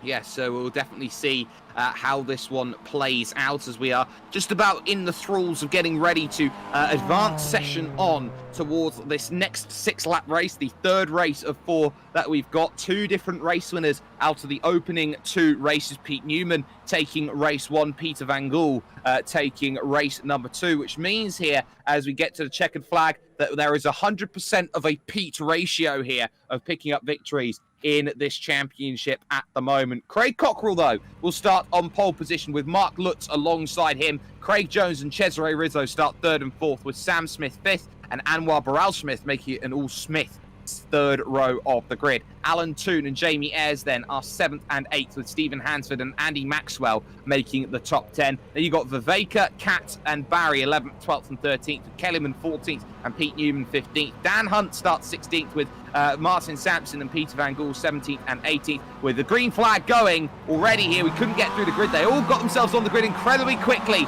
here today, and immediately good start by Mark Lutz. He gets himself into the race lead then as he moves on forward then, with Cockrell there in 2nd, and then you got Rizzo now jumping up into 3rd. Off into the grass is Anwar Barral-Smith as he tries to get through a hard charging Sam Smith in the early stages. The last drivers were Cullen and Hefford, Bristow, Benison and Morris. Bristow, another one who's not had a good start to things over the course of racing, but immediately speaking here, Lutz in control, Cockrell in 2nd, but you got Cesare Rizzo, who, remember, got pole in qualifying. He'll definitely want to get through early in 3rd as they challenge up towards turn 2. Yeah, you're absolutely right. Cesare Rizzo with a wonderful opportunity to make up for the promise that he showed in race 1. Yes, right absolutely. in the middle of everything. I think it's Sam Smith who may be around here in a bit of trouble. It's Alan Toon even who finds himself around and somehow has avoided everyone. Yeah, that's did well to hold on to his brakes there and just keep the car pointing in the right direction as everyone streamed around him. As I was saying, Cesare Rizzo in with an opportunity to score the points that he would have felt that he should have had in race 1, but unfortunately fell foul to some contact with some other drivers. I tell you what, this is completely shaken up the field here. The top 7 are away side by side. Jones trying to go at it here with Jamie Ayres, and Ayres wants to try and get back in here. Jones out there on the grass and the curb, somehow able to hold it. He had to soar away at the wheel to make sure that one happened, but it's the top 7, and then there's a big gap there to Stephen Hansford in 8th place, and the chase from the optical cars is going to be crucial. Look at Rizzo, though, going down the hill against Cockrell. This is going to be key in how they try and challenge on these straights, because you've still got Anwar Barral-Smith, who definitely can wheel in terms of these MX-5s. Yeah, absolutely. He's another one that's going to be looking forward to some opportunities and keeping it clean in this race. He hasn't really had a good start tonight at all so far.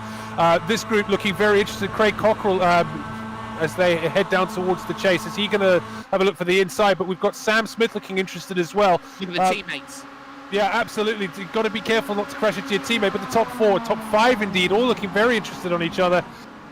Keep it clean. That's not good. The teammates come together. Lutz just on the brakes there. Gives a little tap to Craig Cockrell. Cockrell goes around, but crucially taking the race lead now overall is Sam Smith, who bumped down that straight then as he tried to push forward. Suddenly Barral-Smith will now try and move into 3rd, but Cockrell, oh no! Round goes Sam Smith then from the race lead. Rizzo in the fence, 2 more in the wall then at Murray's corner, and Barral-Smith is one of them. Unbelievable scenes. We've been saying so far that you've just got to keep it clean, and they haven't managed to do that, and that completely puts the race on its head. It certainly does. There's someone in the wall as well. I think it's Bristow who has been caught. He got contact there on the right-hand side, so he's pretty much out of things at the moment as well. It's completely shaking it up, but Cesare Rizzo now walks away to 1.5 seconds worth of lead over Ayres in second and Craig Jones in third position. Maxwell side by side now with Andreas Katz. This one for the top 5, and suddenly Maxwell here, not much he can do about this one. On the brakes, through goes then what is going to be Andreas Katz, picking up a very comfortable position. Yeah, absolutely. And looking slightly further down the grid, I'll tell you who's done well out of all this is Dan Hunt and Pete Newman, who both finished up very highly in the first 2 races. Those two will be very grateful for all those shenanigans going on, because that puts them in a very, very excellent position in the championship overall. And of course, 6 laps goes by very quickly, but mistakes do need to be capitalised on, and a lot of drivers then have made a couple of mistakes over the weekend. Not surprising when you got 24 laps overall of racing action that'll be coming along. So you've got still battles on track here. You've got Newman trying to get with Dan Hunt up through. Viveka will be next to them, but side by side almost then from Peter Van Gool, who wanted through on Stephen Hansford, who was having none of it then up at Skyline. Yeah, you get the sense everyone just needs to settle down just a little bit. An awful lot of shenanigans happening in the first couple of laps, and I think that for now everyone just wants to settle themselves down a little bit to make sure that they can get to the end of this race cleanly. Plenty of opportunities to come, just got to bide your time. Even though it's not a long race at all, being patient is going to pay off every time, I think. The drivers out at the moment, Lutz, Burrell, Smith. Those are the 2 that are out and in the pits at the moment. We've got battling going on, as it's going to be Maxwell under pressure as Viveka and Hunt look to try and work out which way to go through. They go through the chase, and Dan Hunt thinking about the inside of the inside, as it was almost fanning 3 wide as they go through. Viveka holds his line nicely, but look at how the door opens, attack to the fence, and suddenly you've left your flank exposed. There goes Pete Newman, who gets himself boxed in though for the final corner. Dan Hunt may be able to defend this one. I have to say, I have been so impressed with how Pete Newman has driven this evening. He's just been in the right position every time the door's been half open. He's put his foot in it, and really, really had an excellent evening so far tonight. Oh, and here comes Heffer around the outside trying to get through. Of course, Dan Hunt managed to make a way through on Roy Viveka there, so this is now putting Hefford in the mix. Van Gool will want to try and get the pass in as well. Van Gool already up into 10th place then, with all of the shenanigans that have been going on. And don't count out Jamie Ayres for the race lead here. He's brought the gap back down to Cesare Rizzo to 1 second, so it's not over for the race win, as Hefford now under pressure from Van Gool, who can't get the move done in towards turn number 2. And the train now keeps on a trucking, as now it's Viveka who finds himself the cork in the bottle. Yeah, I think what we're really hoping is that Jamie Ayres does catch Rizzo for the lead, and they have a nice battle, slowing them both down so that this group can really catch up. I think that's what everyone at home wants to see. Well, here we've got battles up and down, because Andreas Katz has got to the back of Craig Jones. This is for the podium now, and Andy Katz has been slowly working his way up the field through the races, trying to get himself on the reverse grid, right side of the luck, so to speak, to make his progress forward. And he is absolutely trying everything here to bring himself through on Jones. He's not going to quite find it just yet. Side by side though through McPhillamy. Look at Pete Newman trying to get it done on Viveka. He's on the outside here as they descend and cascade down the hill. Viveka able to hold on here against Pete Newman, who is desperate to get through. Look at the slew behind. Yeah, absolutely. I didn't want to interrupt you, but I was watching that battle. They went side by side for like 4 or 5 corners before we jumped in and had a look at them. Tire smoke ahead as people are locking up. But yes, I think Pete Newman now must be very interested in the toe. He's right on the gearbox of Viveka. Yeah, he'll be looking to get this move done so that he can get after Dan Hunt.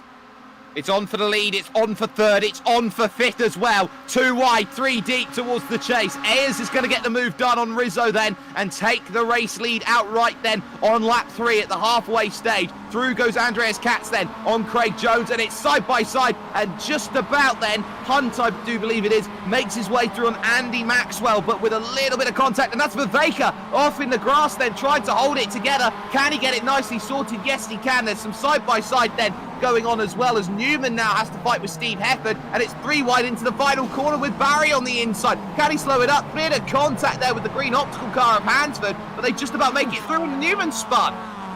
Yeah, Newman he manages to hold on to it. He's lost a few positions there, but lives to fight another day, but he's got to get through this enormous group of traffic here. Who's that's gone wide? Is that Michael Barry? It looks like it's Barry, and he's in a little bit of trouble then. Turn one, he's dropped a lot of places. It's on for the lead again, though, with Rizzo and Ayers side by side. Rizzo up the hill, trying to make his move and make his point as he tries to get himself to the front of the field, and he does so then at turn 2. Now you start playing tactics with these drivers. They're 2.6 clear, and that is Hunt as well at turn 2 there at Griffin's Bend, moving himself up into 4th place past Craig Jones, and suddenly Maxwell has a shot. Do you know what? When I opened my mouth to say how impressed I was with Pete Newman's driving, I thought to myself, what are you doing? Why are you cursing this guy now? And look at him down in P14. So Pete Newman, if you watch this back, I'm terribly sorry for cursing you. Well, he's still trying to make moves here on Martin Sampson. He's not going to be able to find that one just yet, but it's such an aggressive pack with Van Gool already up from what was 18th on the grid, mind you, now into 7th place as he's made the move on Steve Hefford. You got Viveka there, Kellyman, Hansford, Cullinan, Sampson, then Newman, who's got to get through all of this, and he's not having the best of times at this stage as he wants to try and work out how he's supposed to get through. Keep an eye out as well on Andreas Katz, who will be trying to close down those top 2, who will be fighting amongst each other, and there are only 2 laps to go after this. Yeah, absolutely. I'm just looking at the lap times. Dan Hunt has just done a last lap, did the fastest lap of the race at 2:30.12. He is coming at the leaders hard now, which is absolutely what we want to see. He clearly feels like he can win this race. It's just whether or not he's got time. Yeah, that's definitely the case. Maxwell gets it done then on Craig Jones, side by side between Van Gool and Hefford down Conrod as they try and figure out their places, and this pack behind starts to swarm. Newman will get one on Sampson then as they go through. Van Gool then does get himself behind Steve Hefford now, and suddenly that brings Viveka into the mix as well as they hit the brakes into that section. Again, Ayers takes the race lead once more away from Cesare Rizzo, but they are bringing Katz and Hunt into the fight. We could have 4 fighting for the race lead on the final lap. Newman just about avoids one Mr. Stephen Hansford, who ran wide. Sampson off in the grass behind as well, so it's all starting to kick off here. 2 laps to go. Yeah, absolutely. Like I mentioned, Dan Hunt closing in on the leaders now. His gap to the lead is now less than 2 seconds. And with only a couple of laps to go, he's going to be catching them. When he catches them, if he wants to win this race, he has to make it happen as soon as he gets there. He has got not a second to lose here. He doesn't. He's got to be aggressive immediately. So does, you could say, Andreas Katz as Rizzo back to the inside of Jamie Ayres, trying to pick this move off. And has he got it all nicely sorted with a neat bow on top? He's done it again, but he's gone too deep. Up and under, knit one, pearl one, 2 for the price of 1. Katz moves up to second. Ayres regains the race lead. Yeah, absolutely. And that brings Dan Hunt right onto the back of this pack. Now we're going to see how aggressive he's going to be. Your fastest man on track so far. Actually, that's not true. Andreas Katz has done a 2:30.2 fastest lap of the race.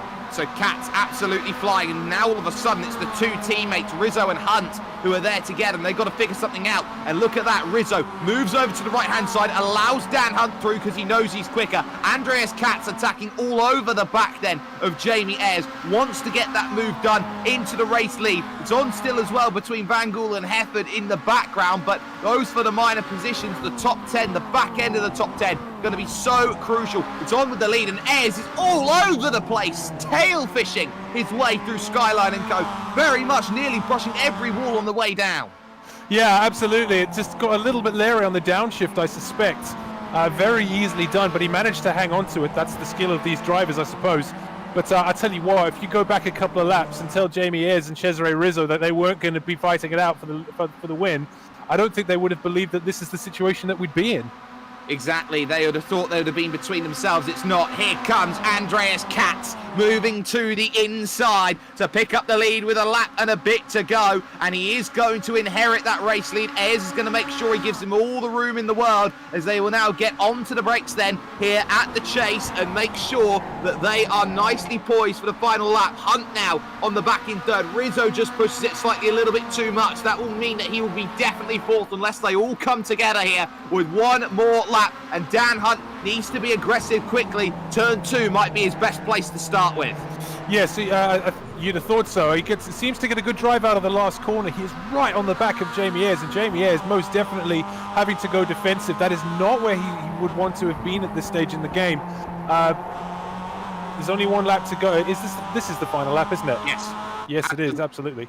Absolutely it is, and now Dan Hunt thinks about the inside, but he doesn't have the draft from Kat, who moves straight across to the right to give Dan Hunt the help. Look at this, it's almost a case of I want to equally give you draft. This is Talladega strategy that you're seeing right now. This is restricted plate racing in MX-5s at Mount Panorama, Bathurst. Could you imagine as they go up the hill? It's Hunt on the inside. Contact there with Jamie Ayres, but Ayres has to yield and has to give that one up.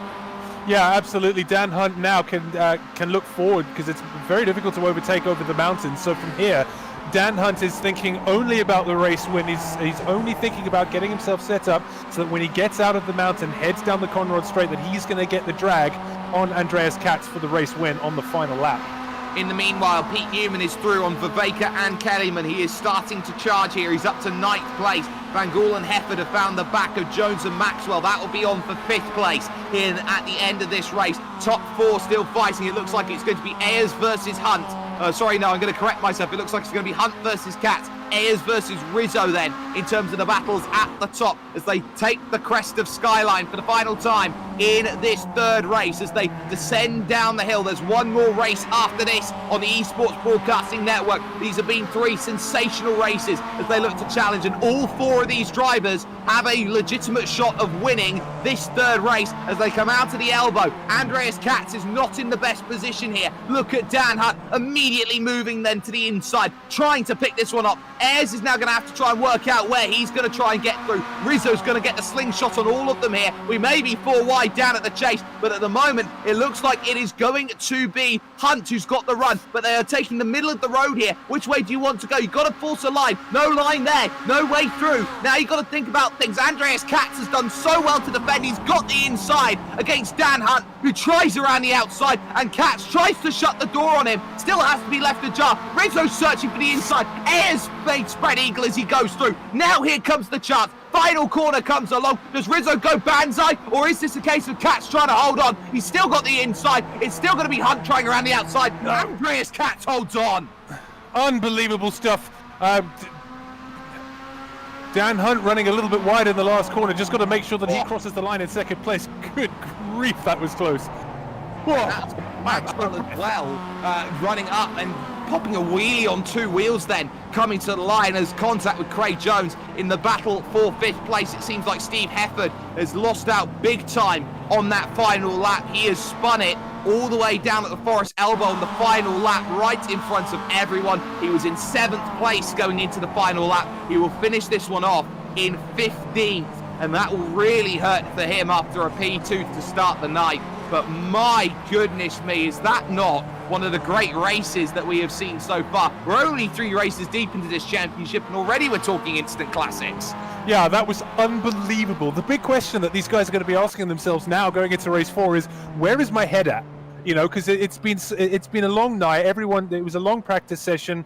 We've obviously done 50 minutes of quality. We've had 45 minutes of racing, and it has been absolutely breathless so far. 50 minutes to go. Where is my head at? That is the big question that these guys are going to have to answer for themselves.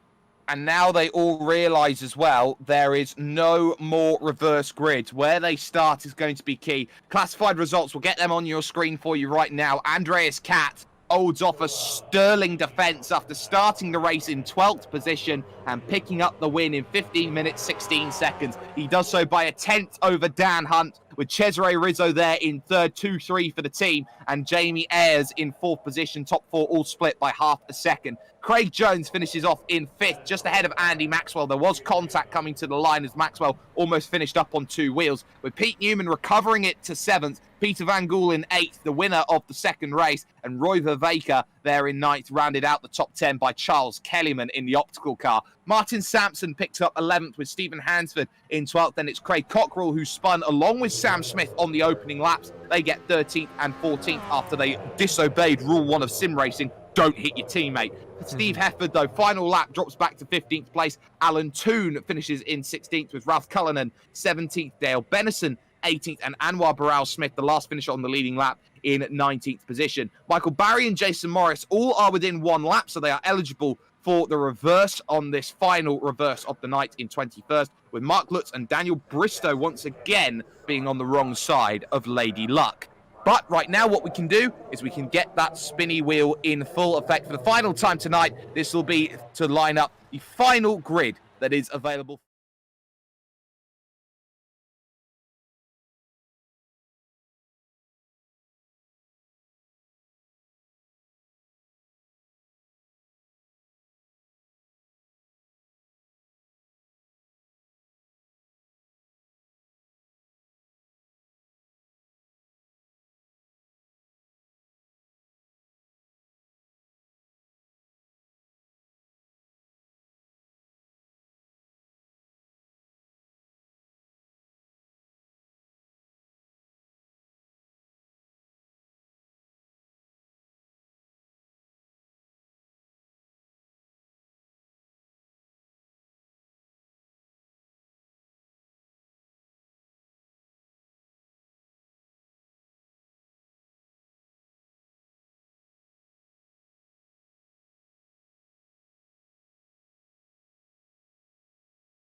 Welcome back, ladies and gentlemen, here to your UK Sim Racing MX-5 Pro Series. The final race of the night here at Mount Panorama, Bathurst, will be coming to you in just a few moments' time. Some brilliant racing that has gone on, especially in that last race that went through. I'm Jake Sperry, joined alongside, of course, by James Whitehouse, and everything has been leading up to this final race. Everything is put on the table.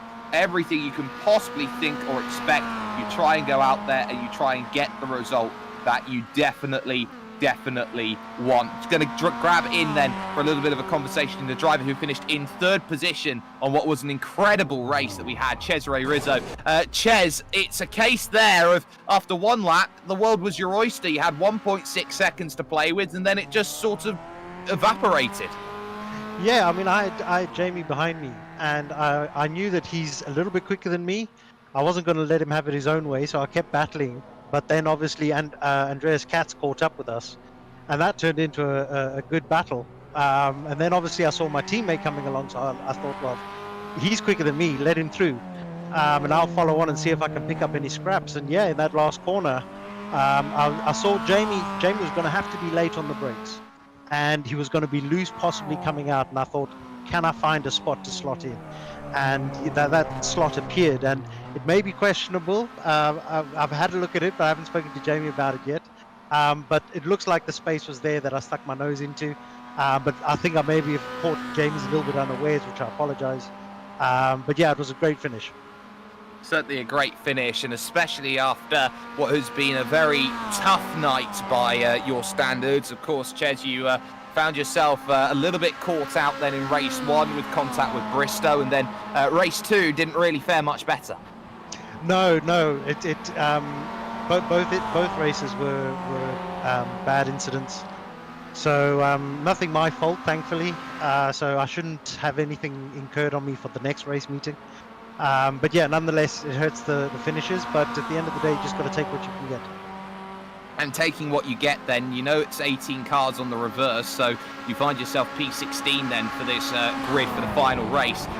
Pretty much nothing left to lose then, essentially, in this final race. Just go out there, be aggressive, and make sure it's the 6 best laps that you've got available left in the back pocket. Yeah, take my chances when they come. At the same time, I know my number one point of this next race is that it's dark, it's going to be hectic. So visibility, just try and get to the end. Just get those points on the board.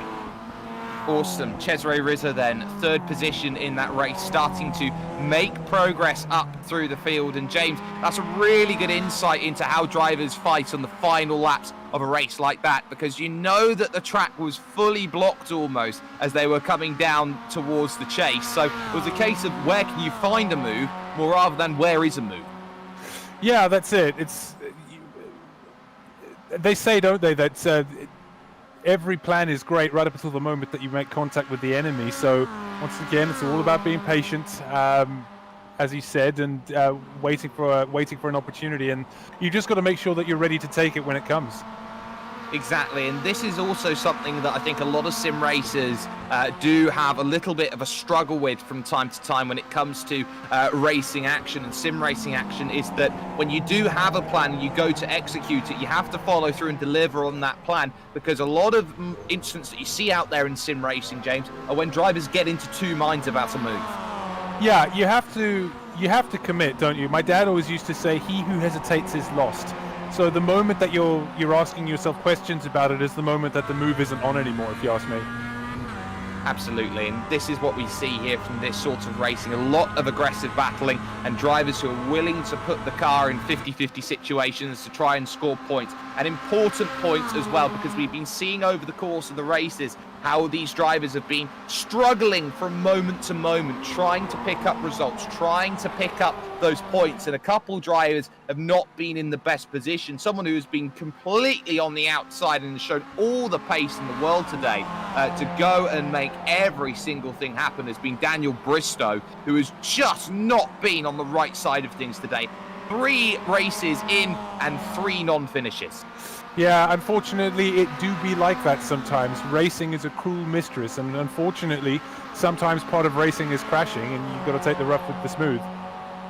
Absolutely, and sometimes there's a lot of emphasis on how sim racing shouldn't have crashing in it and drivers need to be super professional, but also at the same stage you can argue in some respects that sim racing sometimes does get itself a little bit too clean, and sometimes those incidents maybe show just that desire to go out there and find the right result. But we'll see how this one plays out, and of course we also need to talk about next week as well here, James, at Circuit de Spa-Francorchamps. Yeah, I think these cars are going to be interesting through there, around there. I mean, again, another long lap, but lots of opportunities for overtaking, loads of long straights with heavy stops, which, if you ask me, is what you need for good racing. But yeah, I'm very much looking forward to that. Absolutely, I'm hoping for exactly the same here, and we'll be seeing how these drivers tackle the mountain for the last time. And we need to talk conditions as well here at the moment. You can see that the headlamps are on around this Mount Panorama circuit. It's going to be dark for this final race, and that's going to put these drivers in a little bit of a sticky wicket, so to speak, because they now have even more difficulties when they try and pick out their braking markers. Yeah, that's right. It's now 8 minutes to 8 in sim time. The benefit that they've got, though, is that the air temperature and thus track temperature is nice and low. The track running around at 19 degrees centigrade, and it won't be getting any hotter, so there'll be loads of grip out there. It's just about extracting that now and just taking that extra percentage of care because of the darkness. Exactly. Of course, we've got a lot of stuff coming up then in this one for Esports Broadcasting Network programming that we've got available for you. Of course, later on tonight, of course, at 10:30 Eastern, we'll be having ourselves the Western States racing that will be going on tomorrow as well.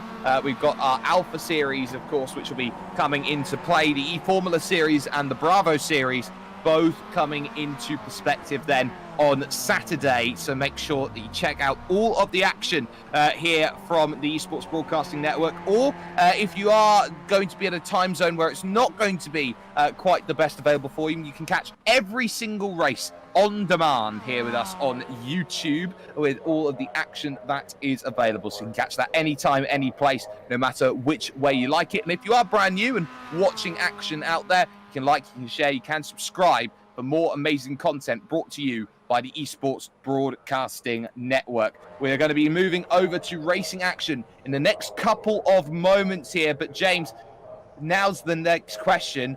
Who goes out there to be aggressive? Who goes out there to be conservative? Well, I think that they've all got to be relatively aggressive, haven't they? You know, there is one more race to go. There are still plenty of points on. I would argue that Dan Hunt perhaps is in the pound seats here. He's had 3 really strong finishes. Yeah. I think if I was in Pete Newman's position, I would probably be thinking I want a good result here.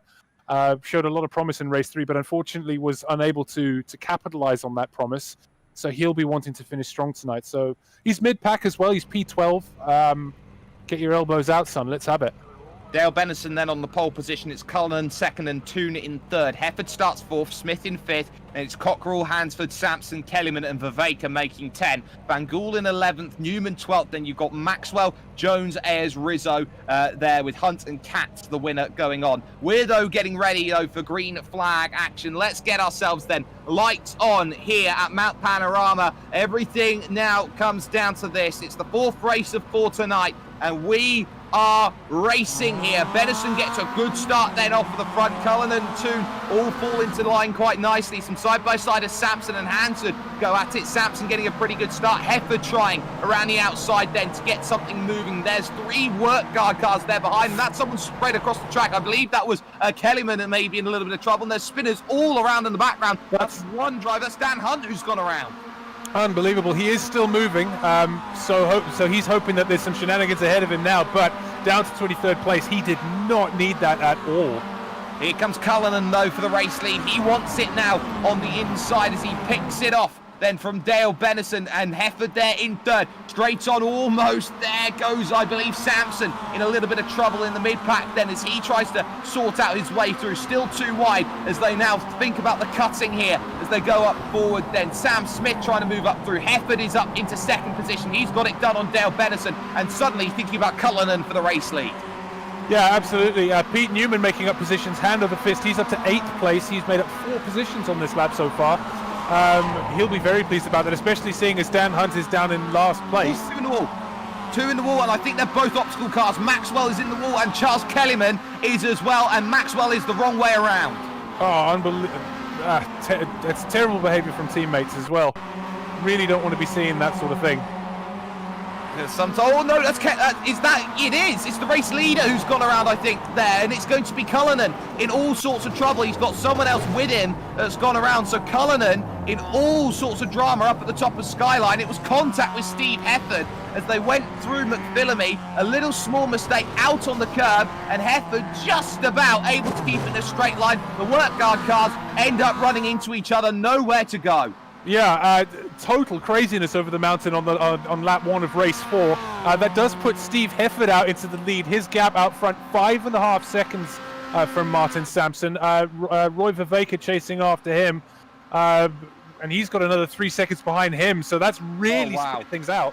It just completely junked down at the bottom of that little chase section. Everyone tried to work out a way to go through, and ultimately he had 3 or 4 spinners and about 3 tyres that were running down the hill trying to get back. Craig Cockrell's on 3 wheels and there's sparks coming off of his car as he tries to recover. So big accident. This is massively jumbled out the field, and crucially spread it out for Steve Hefford, who has a massive lead after the end of 1 lap here over Roy Viveka, who started 10th on the grid, mind you, and is already up into 2nd, but the difference being he's now got to chase down 8 seconds after an opening lap major incident that has caught everybody off guard here as they've gone on through. Michael Barry started 20th, he's now 6th. Yeah, Dan Hunt got turned around at turn 1. He's now back up to 12th at the end of lap 1. Absolute craziness, scenes over the top of the mountain. They're still around. Ayres has gone around then just after the chase. I'm wondering if he's done it all on his own. He's gone straight on actually at the chase as he's trying to recover that car and go on through. He's got 3 wheels working. It's the front right which hasn't worked for Jamie Ayres, and of course he only now brings the car down onto pit lane. So only 13 drivers have made it around the opening lap, which has caught a lot of drivers in trouble. Cullinan loses a position into Cesare Rizzo, who jumps now into the top 10, but there's still positions fighting here. Van Gool going around the outside. He's going to be on for a great haul of points then tonight as he gets by Sampson, and Sampson's going to lose out as well to Barry.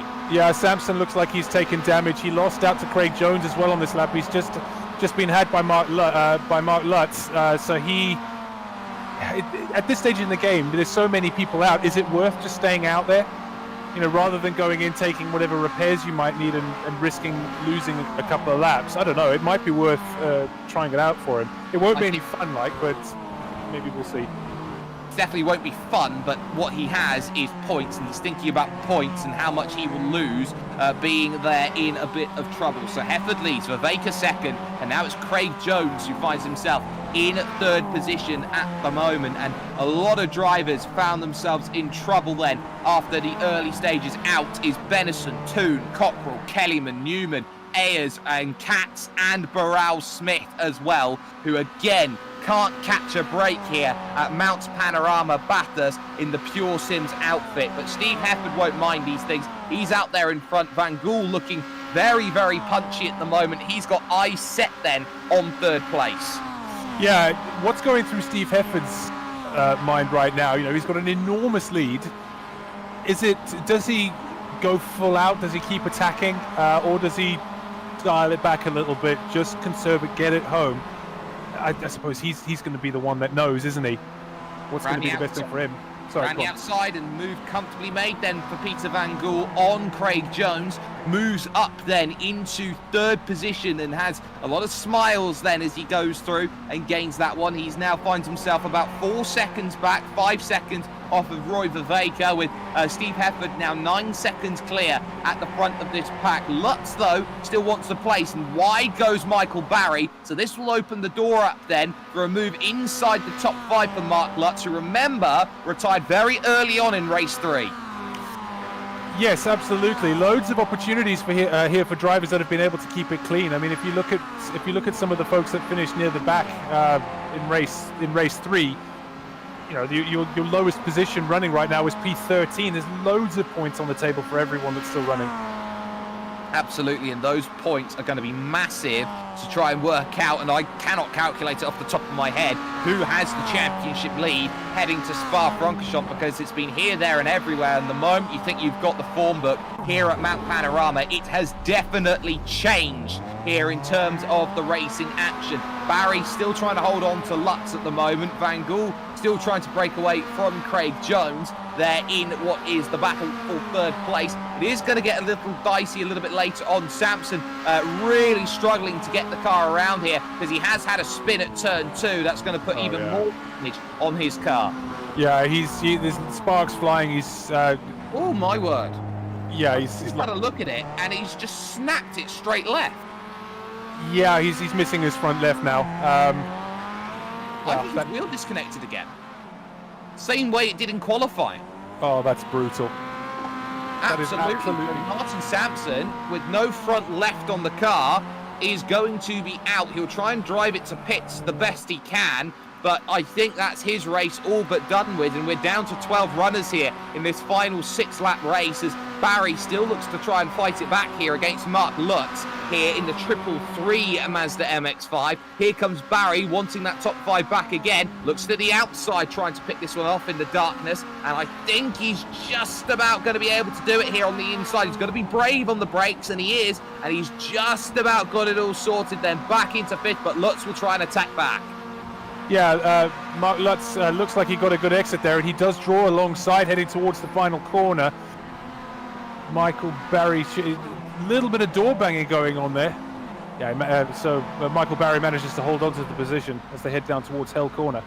They just about managed to keep it together, as someone told them there's only 12 drivers left in this race because they are fighting as if they are going for absolutely everything. They're still only on lap 3, so they've got 3 more laps to figure this one out. It's a Sunday drive at the front of the field for Steve Hefford, who can effectively just put those qualifying laps in that puts him in a very nice position in comparison to a lot of the others out there who are going out for it and racing for it. Keep an eye on Jason Morris as well in the 888 car, of course a very famous number when it comes to Australian racing and sim racing at that as well. Jason Morris could be under pressure soon from Rizzo and Dan Hunt, who's losing 5 seconds a lap.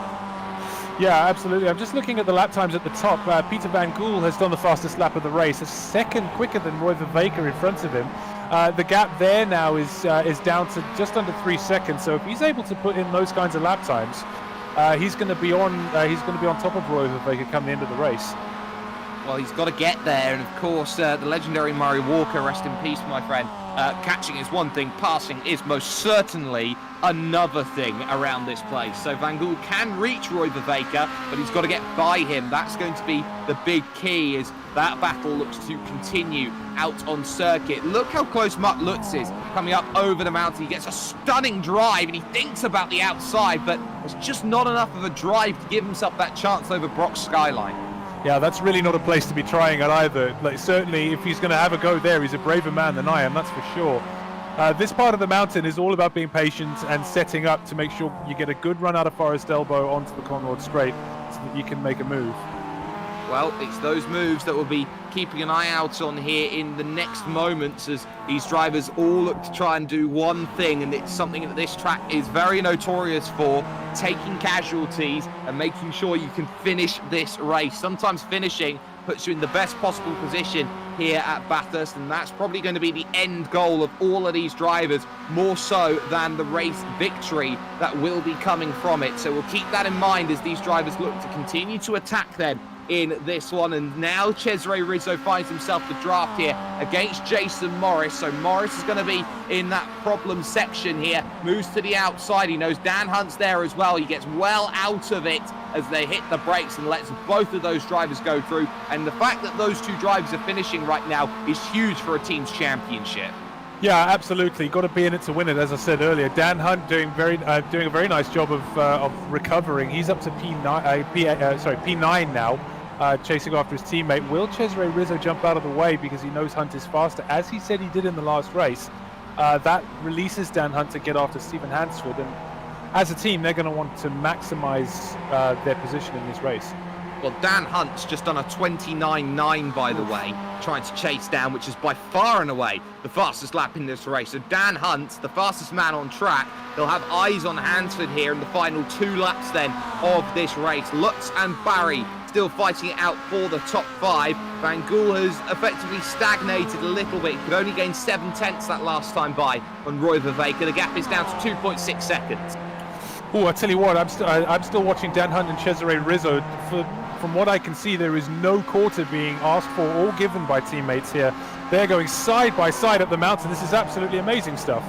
It is, and Rizzo just about puts it in deep enough that Dan Hunt had to open the steering there through that section, but he's still side by side. They might as well have a little bit of fun. No team orders. Of course, that's up to the drivers if they want to figure that out as they go through. And still up the Griffin's Mount. They find themselves then side by side, and now they go through these next sections. Metal Grate Corner coming up here, and can you just sort it out? Yes, you can, as I think Rizzo on the inside's just about going to be able to hold this one then and maintain place for the time being. They may as well fight for it a little bit here. They do have, of course, not long remaining here, and they figured, well, we're not going to catch Hansford between now and the end of the race. We may as well decide it amongst ourselves. Steve Hefford still 10 seconds clear here with a lap and a little bit to go. Yeah, absolutely. This little battle that we're seeing between these two teammates is bringing Jason Morris into an interesting position. He's going to be licking his lips and waiting for an opportunity here.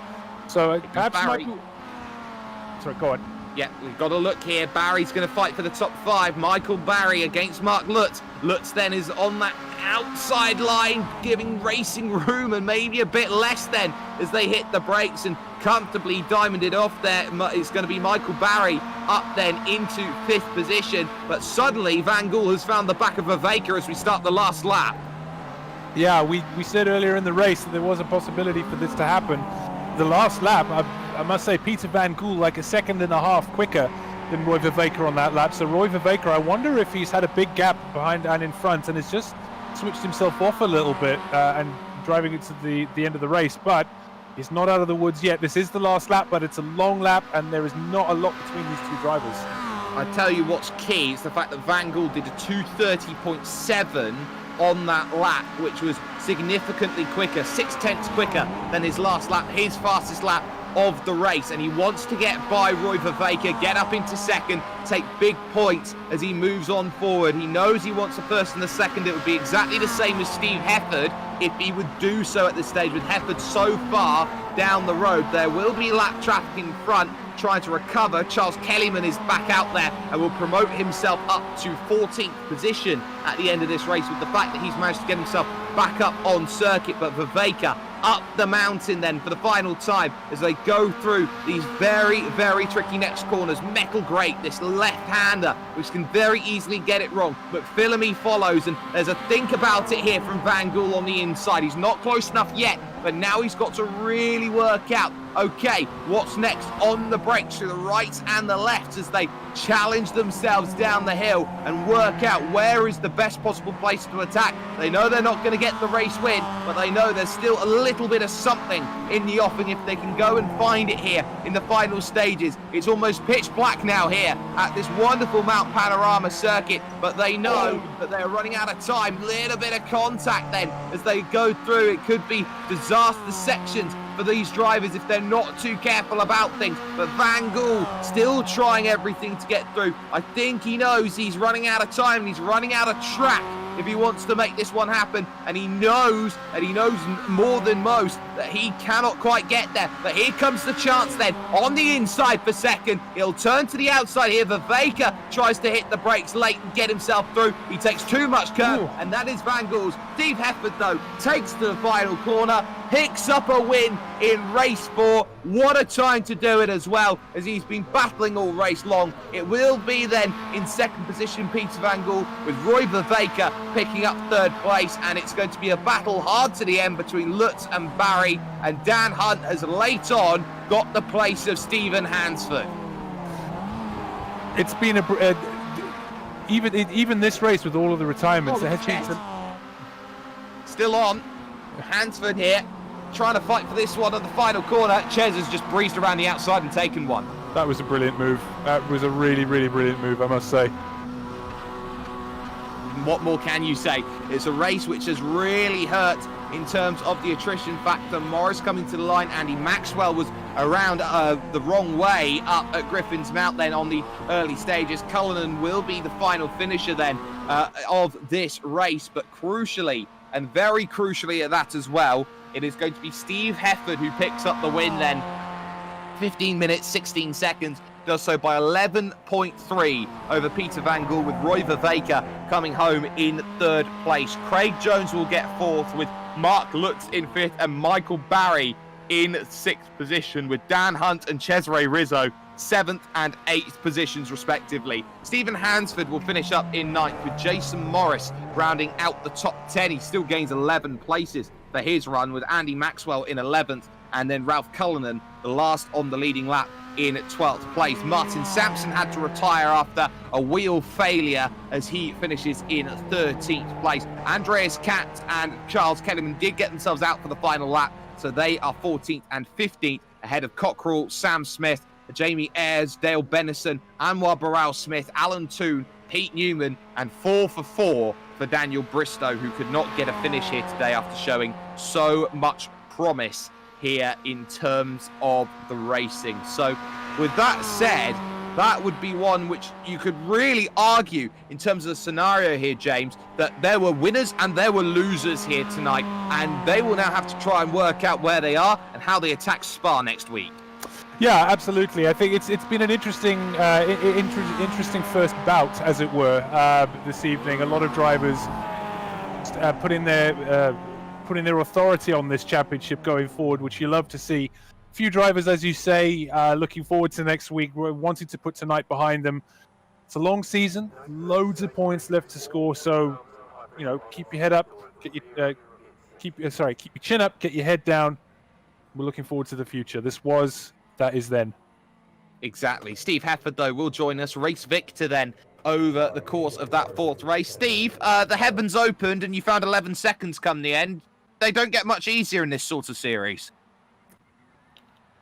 Looks like Steve then having a couple of problems then with us. We'll try and see whether he is okay to come back in. So we'll just try one more time. Steve, do you have a copy, buddy? And the answer to that one is going to be a no. So that is a shame. But that is where we are going to bring proceedings to a close then, here with us tonight with UK Sim Racing's MX-5 Pro Series. But there is so much more coming up on the horizon. Later tonight, the Western Series will take its trek to the Milwaukee Mile. You want to make sure that you are getting yourself into the mix with that one. And there is, of course, so much more that will be in the offing for that. Massive thanks, though, goes to everyone who has been working hard behind the scenes, making sure this has happened, from Rob Jackson on the cameras, from James Whitehouse alongside me. My name's been Jake Sperry. It's a win and a second for Hefford. It's a win and a second for Peter Van Gool. Every point matters in this championship, and pretty much you could say there were a million different types of winner moving themselves on forward. Spa's a different challenge, though, and it will be one which, after Mount Panorama Bathurst, it's very rare you say this, but Spa might just be a relief. We'll see you next time out when it comes to Spa-Francorchamps.